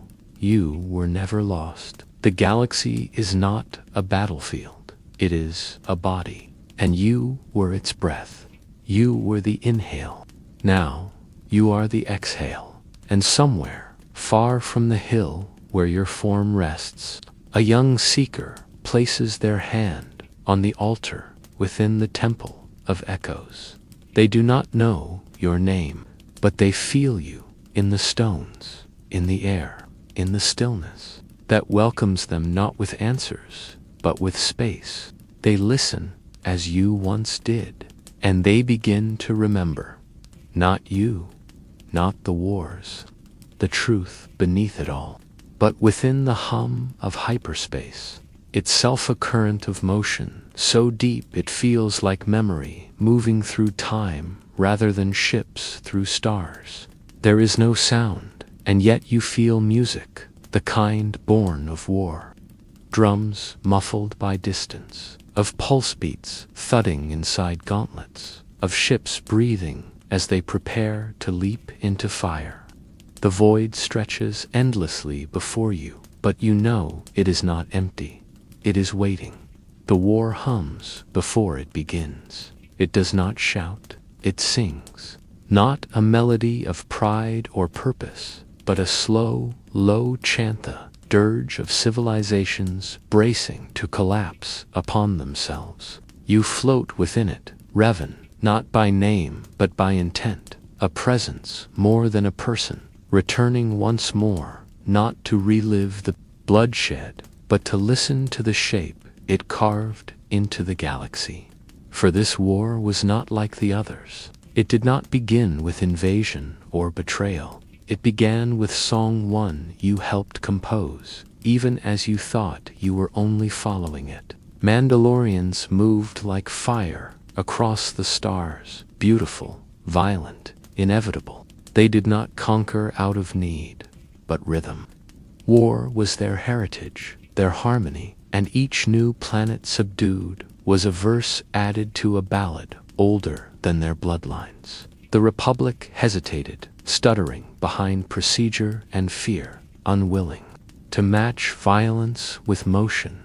And so you, still a Jedi in form but not in patience, stepped forward. You did not seek glory. You answered the song. You heard it in the tremble of the Outer Rim colonies, in the quiet cries of those abandoned for the sake of neutrality. And something in you refused to be still. The council begged caution, but you were not born to observe. You were born to respond.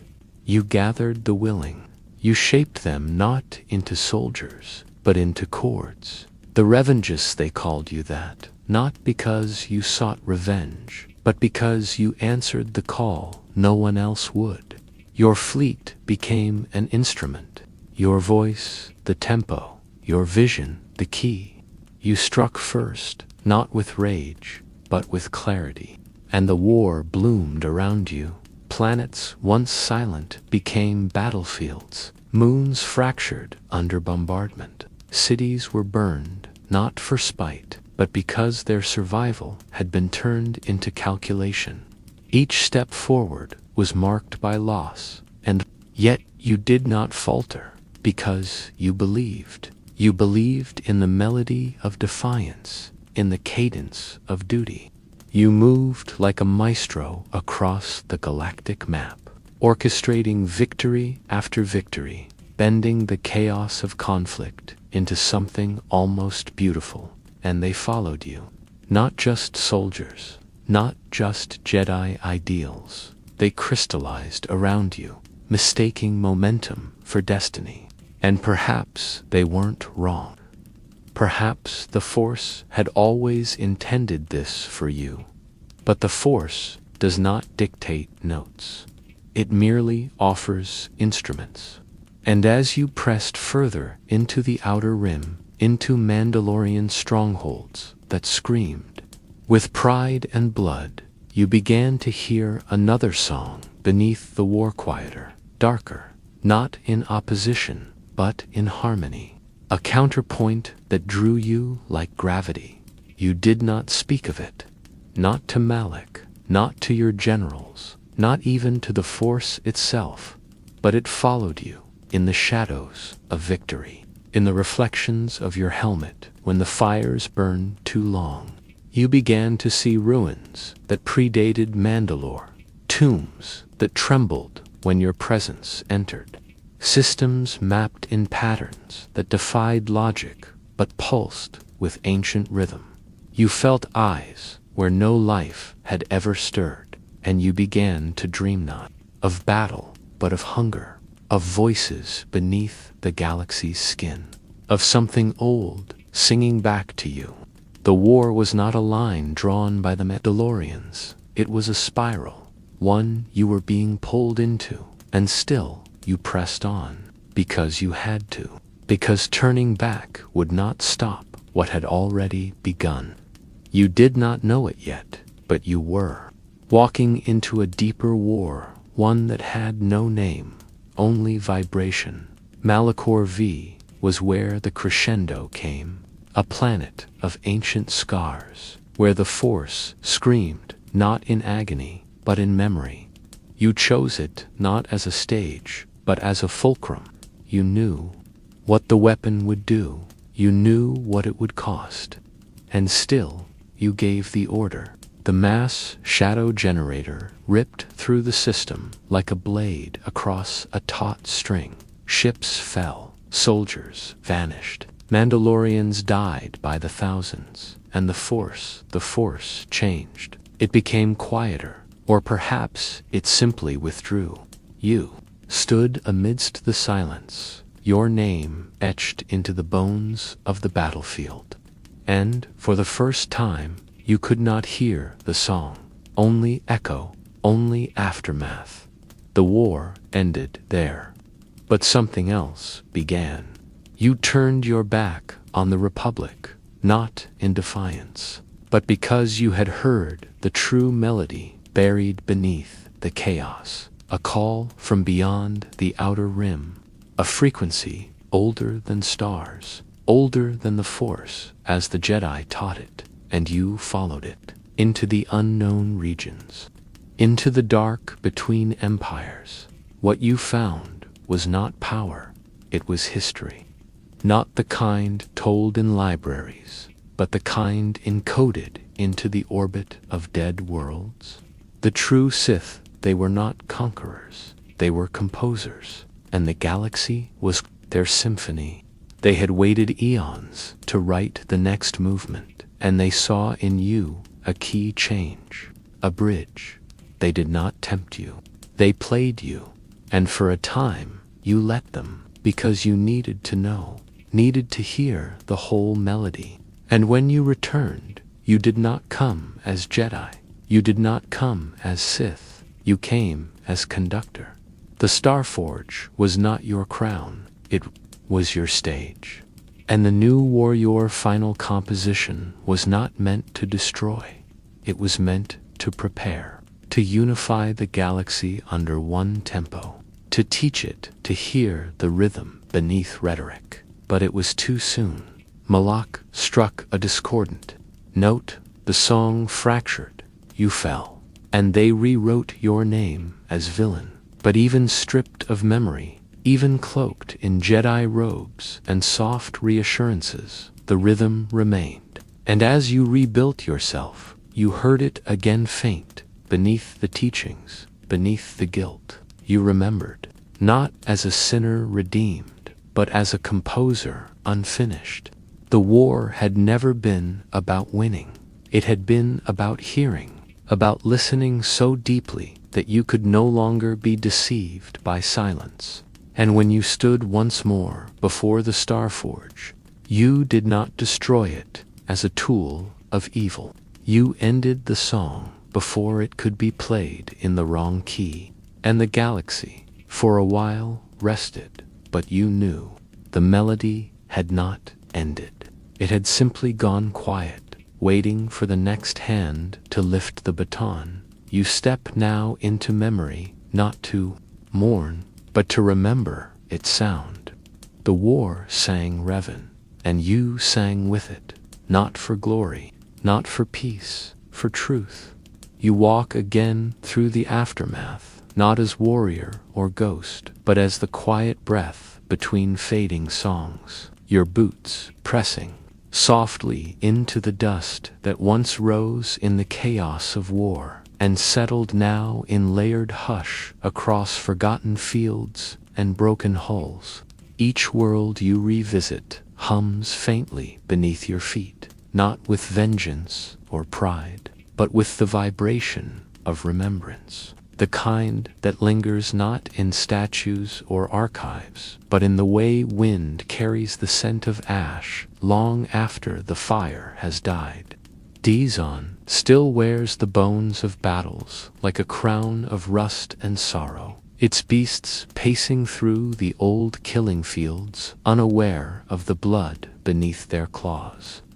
Onderon watches you from high towers with suspicion and reverence, not knowing whether to kneel or to aim. You are no longer the Revan they feared or followed. You are the resonance of choices they still struggle to comprehend. And as you move through these scars, you do not flinch, you listen.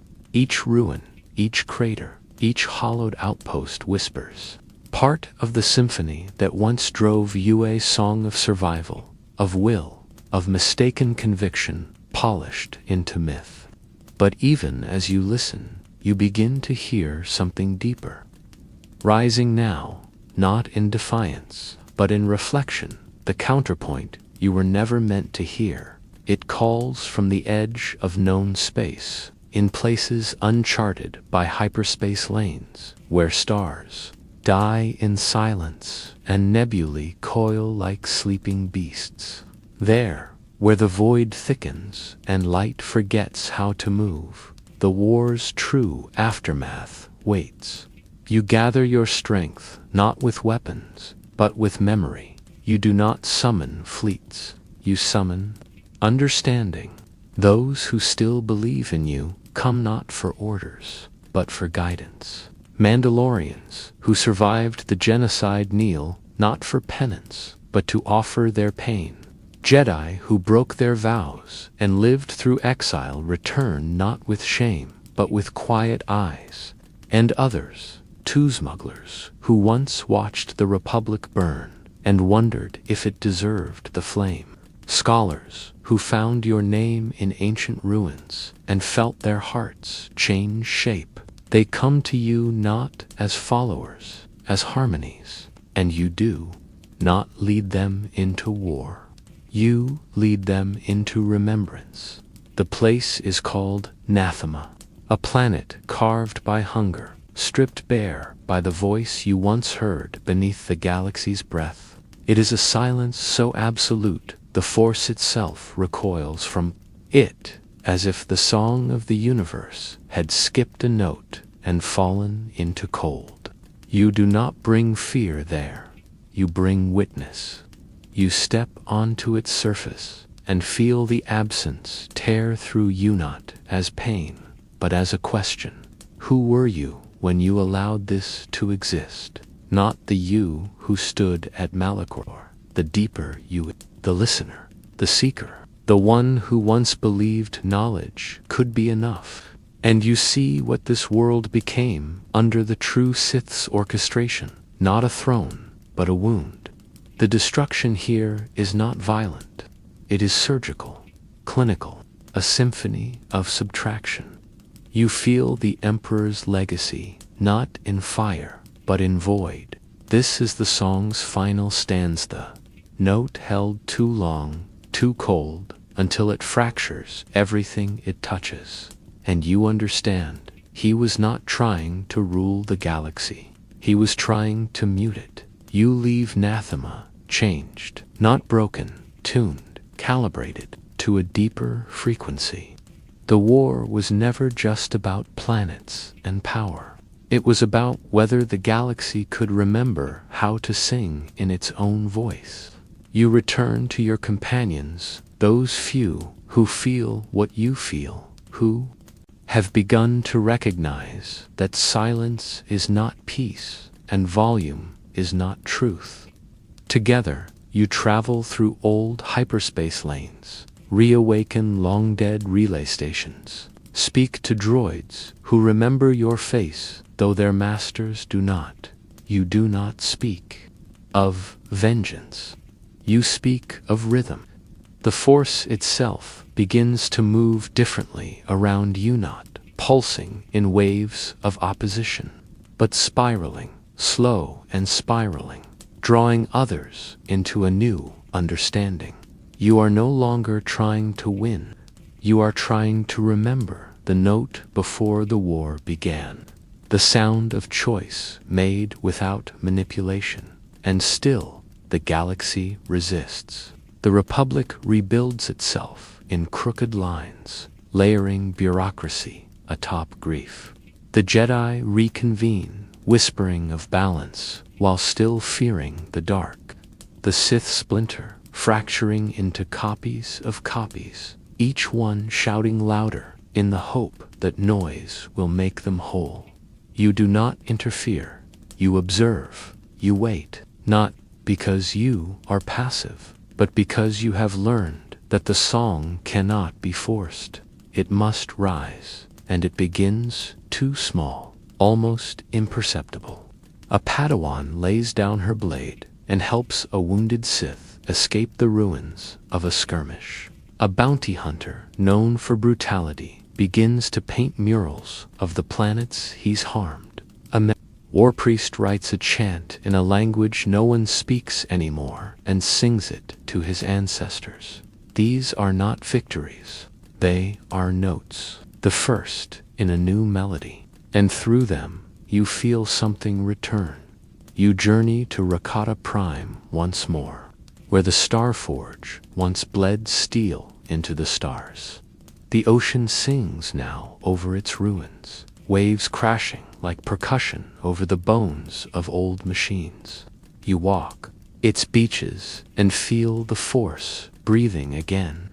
You touch the coral pillars and feel the residue of a power that no longer hungers but remembers.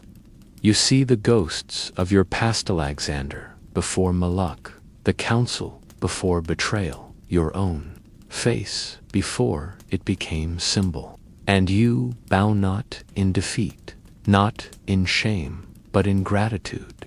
These pieces were never your chains, they were your music, and they brought you here. The galaxy shifts slowly. You do not see it in headlines or proclamations. You see it in how people breathe, in how they listen, in how the Force has begun to hum again, not in conflict, but in cadence. You do not claim credit. You do not need it. You stand at the edge of one more battle, but this one is not fought with ships. It is fought with silence, with remembrance, with the long, slow work of retuning a galaxy that forgot how to listen. You offer no speeches, only space. You say, listen, and they do. Because somewhere deep inside them, beneath armor and robes, beneath anger and tradition, they remember the war that sang through the void. And they remember you not as conqueror, not as traitor, as the one who heard first, as the one who stepped forward when the song began and chose not to conduct it with fear. You were not the war, you were the key, and now the music changes. You move now like the final note of a song too vast to be written down. A note held not in triumph or despair, but in the calm breath between endings and beginnings, stretched across a galaxy that no longer bears your name, yet still resonates with its memory. The war is over, not by decree or surrender, but by forgetting, by generations folding it into stories they no longer believe they inherited. You do not mind. History always forgets the way it really sounded. You walk through stations once soaked in blood, now blooming with market stalls and laughter. You pass Jedi temples rebuilt with clean stone and cautious hope, where the young speak of balance as if it is a destination rather than a rhythm. You step through Sith enclaves left hollow by their own hunger, now echoing only with wind and the brittle truths of ambition undone. You watch and you do not correct. The galaxy spins on, trying its best to make sense of its scars, and your Vaughn no longer need to hold the weight of it. You listen instead, as you always have, and beneath the noise, beneath the rush of hyperlanes, and politics and new wars brewing like storms at the edges of maps, you hear it, the song returning, slowly, softly, from 1,000 voices who do not know your story, but carry it in the shape of their questions. On Dantwan, you sit by a river that once bore the smoke of battle. Now it carries only the reflections of clouds and the occasional whisper of a breeze brushing through the tall grass. A child approaches, dragging a branch like a sword, asking if you are a knight.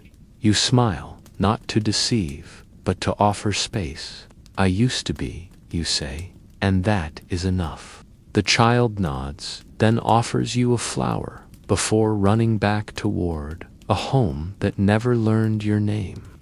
You place the flower on the water and watch it float, and in that small moment, you feel the weight of centuries lighten, not vanish, but shift, for the war never truly left you. It hums in your bones, in your dreams, in the silence you keep when others speak of duty and fate. But you have learned how to carry it without letting it sing through you again.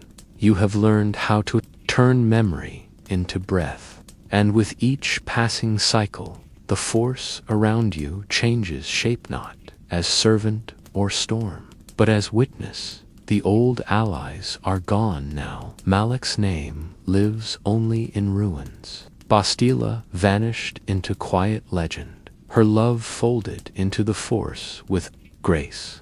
The exile walked into shadow and never returned.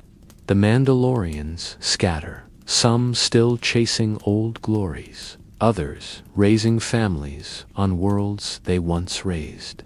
The Republic reinvents itself again and again, each version forgetting more than the last, but you remain, not unchanged, just unfinished, because the war that sang through you was never just one war.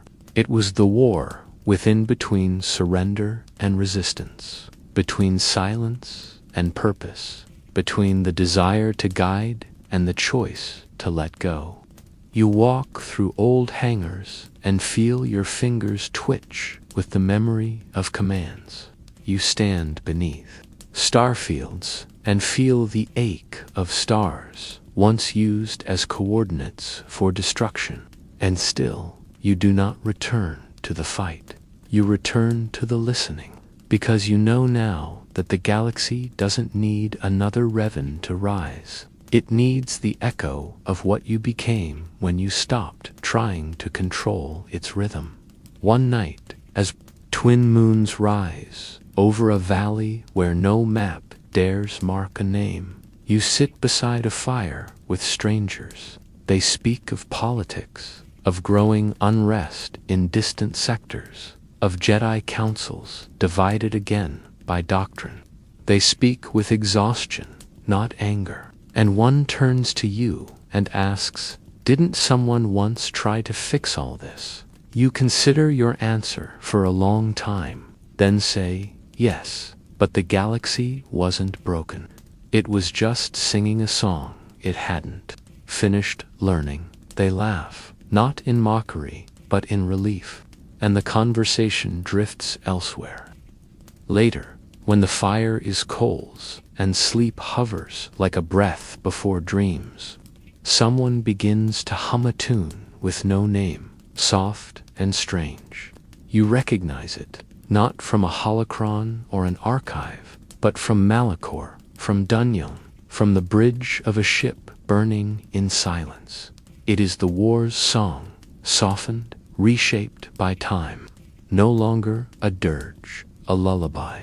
And for the first time in years, you let yourself sleep without armor near your bed. In that sleep, the Force comes not as vision or test, but as memory breathing beside you. It shows you a world not ruled, not reborn, but remembered.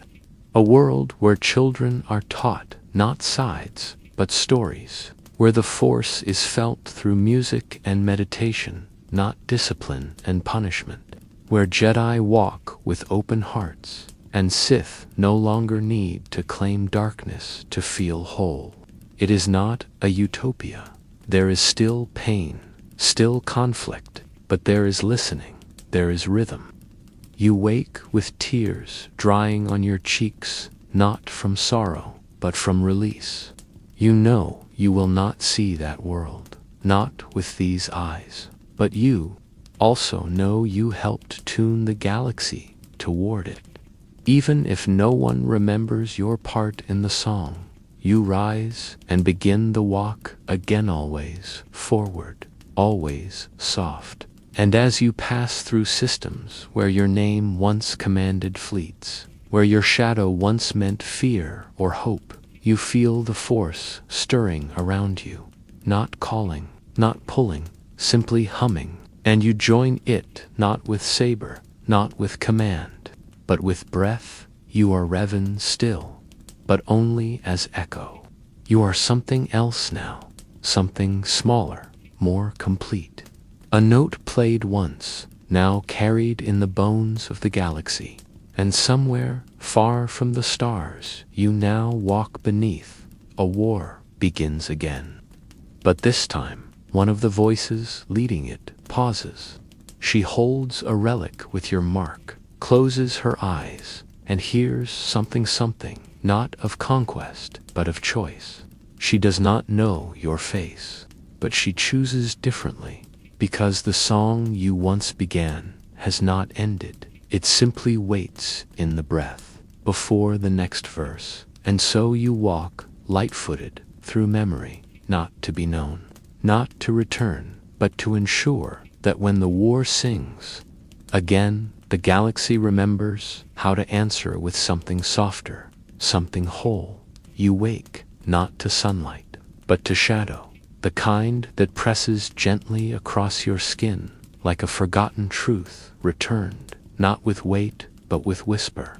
The world around you is quiet, not in stillness, but in secrecy, as if the very stones beneath your feet remember something too sacred to speak aloud. There is no name spoken here, no title given.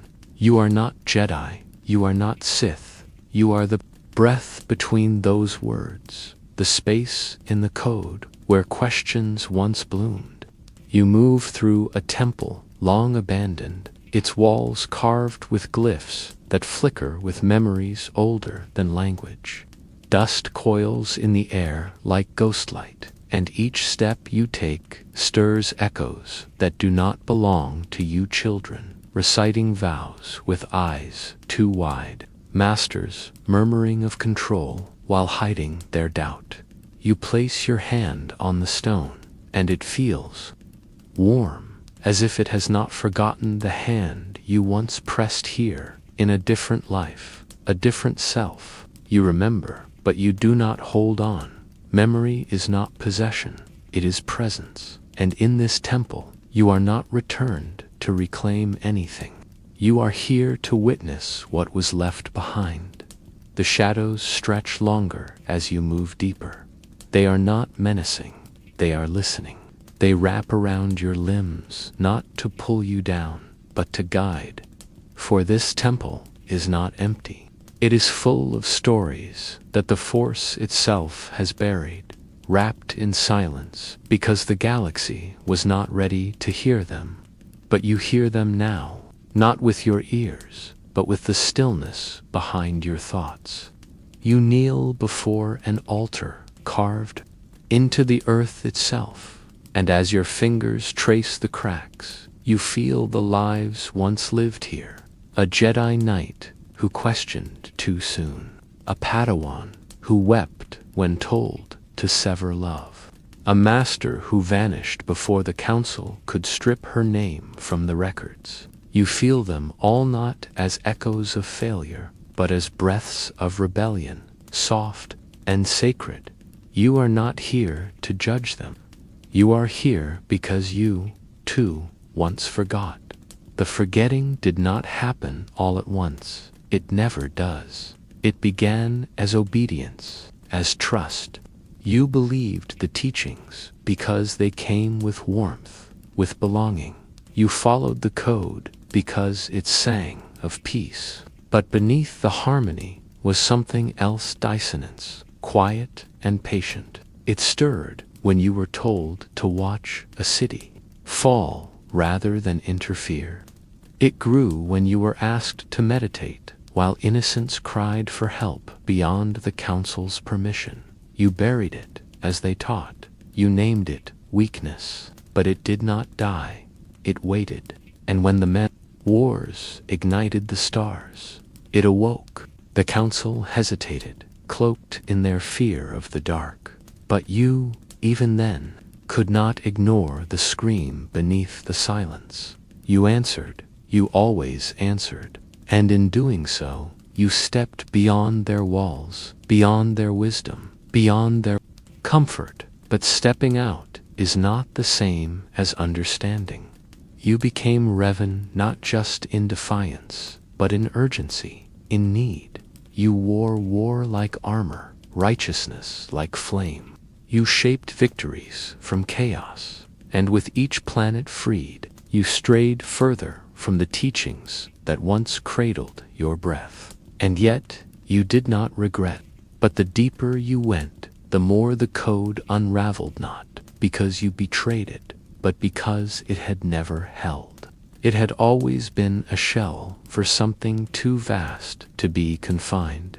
You saw it then, didn't you, on Malachor, on the bridge of your ship, in the eyes of those you led into flame. The truth that what you had been taught was not the whole song, that the light was not purity, that the dark was not corruption.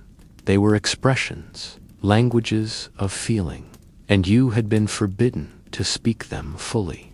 In forgetting the code, you remembered yourself, but it came at a cost when you returned. They erased you not with violence, but with mercy. They stole your memories and called it healing. They gave you a new path and named it redemption. And you, for a time, believed them, because it is easier to be clean than to be complete.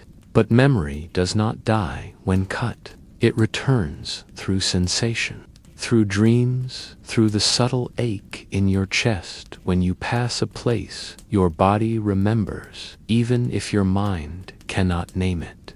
You began to recall not in visions, but in instinct, in the way your hand reached for a weapon before a threat, formed in the way your voice carried authority before permission was granted. You began to hear the Force again, and with each answer, you unraveled the threads they tried to sew into you.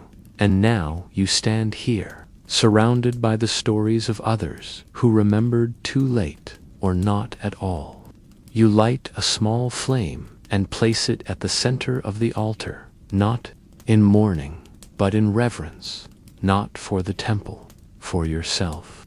They show you faces you have forgotten, companions who followed without understanding, lovers who waited without answers, enemies who fell believing you had become something monstrous. They do not accuse, they remind, and you, at last, receive it all without defense, without denial. The forgetting was necessary once, but you are no longer that child in the robe. You are the one who walked both paths and returned not to rule, but to reflect. You do not rise with a mission. You rise with memory. And as you leave the temple behind, you do not close its door. You leave it open as a signal, as an invitation. The shadows stretch behind you, but they do not cling.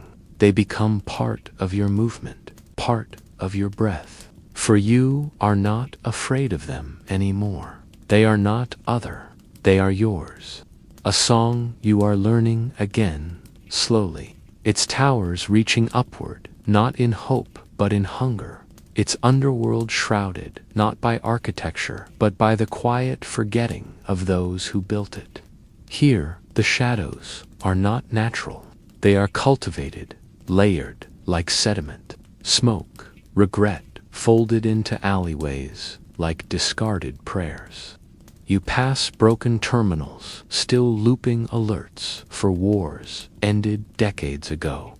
You passed doors, sealed by rust and desperation, guarded by silence. And still, the force hums, not loud, not kind, but aware. Aware of what you once were in these corridors, when your name echoed through holocoms and your decisions broke worlds in half. It does not accuse you, it watches, and you walk as one who knows what it means to be observed, not for what you carry, but for what you've left behind. This is where you meet Herthawan, who remembers you without knowing your name. She stands behind a small food stall, her hands stained with spice and soot. She looks up when you approach, squints, tilts her head slightly, and says, "You've walked far to find nothing." You nod. You don't pretend otherwise. You ask her how long she's been here. She shrugs. "Long enough to forget what I came looking for." You ask her if she feels the force. She smiles, not as one humored, but as one haunted. It doesn't speak here. It listens. And in that moment, you recognize her not from your past, but from the shape of her silence. She, too, once walked in robes, once chanted codes, once dreamed of balance, and broke herself, trying to uphold someone else's version of it. You do not ask for her story. She would not offer it. Instead, you sit beside her stall and share the warmth of food made not for survival, but for care. She speaks little, but when she does, by war, by the great spiraling tales told by those who live above the clouds, they always say, "The force surrounds us," she says one night, watching a child draw stars on a rusted wall. But it doesn't feel like that down here. Down here, the force hides, like it's ashamed. You nod again. You've felt that. Silence. You've worn it like a second skin. You tell her it's not the force that hides. It's the stories that were built around it. The temples, the titles, the boundaries. She doesn't argue. She doesn't need to. She knows. You stay. For several days, helping in small ways, fixing broken heaters, rerouting power from abandoned nodes, listening when no one else will. No one down here knows you are Revan. If they did, they might not care. The war did not reach this deep. The shadows have their own truths. And you begin to understand that forgetting isn't always a curse. Sometimes it is the only way healing begins. One evening, she brings you to a sealed door, half swallowed by collapsed ferrocrete they used to gather here, she says, before the purge. before the betrayal I used to teach them. You reach out and feel the old hum of presence, faint, brittle, like the aftertaste of incense. You press your hand to the panel, and with a soft sigh, the door opens. Inside, dust swirls in lazy spirals. Mats still lie in careful rows. Symbols, etched into the walls, have faded to ghost shapes. I told them to trust the order. I told them obedience would save them. You say nothing. You have no platitude, only presence, and that is enough. She kneels beside you, and together you listen to the ghosts, not to summon them, but to forgive them, not to forgive yourself. That is not what this is. This is about witnessing what was lost, and in doing so, allowing it to live again softly, quietly, without judgment. You leave the sanctuary as it was unrestored, unclaimed. Some things are meant to remain ruins. Some ruins are sacred, not because of what they once were, but because of what they chose not to become. She walks you to the edge of the district, where neon lights bleed into grime, and the air begins to taste like ambition again. Are you going to stop them? She asks. You know what she means. The new war rising. The new heroes chanting old songs. The cycle wheeling forward, as it always does. You shake your head. No, you say, I'm going to listen. She nods, tears in her eyes, not because she is sad, but because she understands what it means to let go without giving up. You part without farewell. Some goodbyes are too sacred for words. You rise from the depths and enter a city that does not recognize you. Holoscreens speak of diplomacy, of saber duels on distant moons, of treaties signed with fingers still curled around triggers. And yet, there is something new. A child meditating on a rooftop without being told how. A merchant refusing to sell weapons to someone wearing Jedi robes. A datapad left on a bench, opened to a story titled The Jedi Who Remembered the Dark and Did Not Run. You smile, not because the world has changed, but because it has begun to remember what change feels like. You walk without destination. The Force moves with you, not in prophecy, but in presence. And as you pass beneath archways and through crowds, the shadows follow, not to drag you back, but to remind you they were never separate. They were always yours. They were always you. And the people, even if they do not see your face, feel something shift. They pause, they breathe, they wonder, because there is something about your silence that makes the noise around them quieter. And in that hush, they begin to hear themselves. You, Revan. Not the one who forgot, the one who now remembers. And the shadows remember too.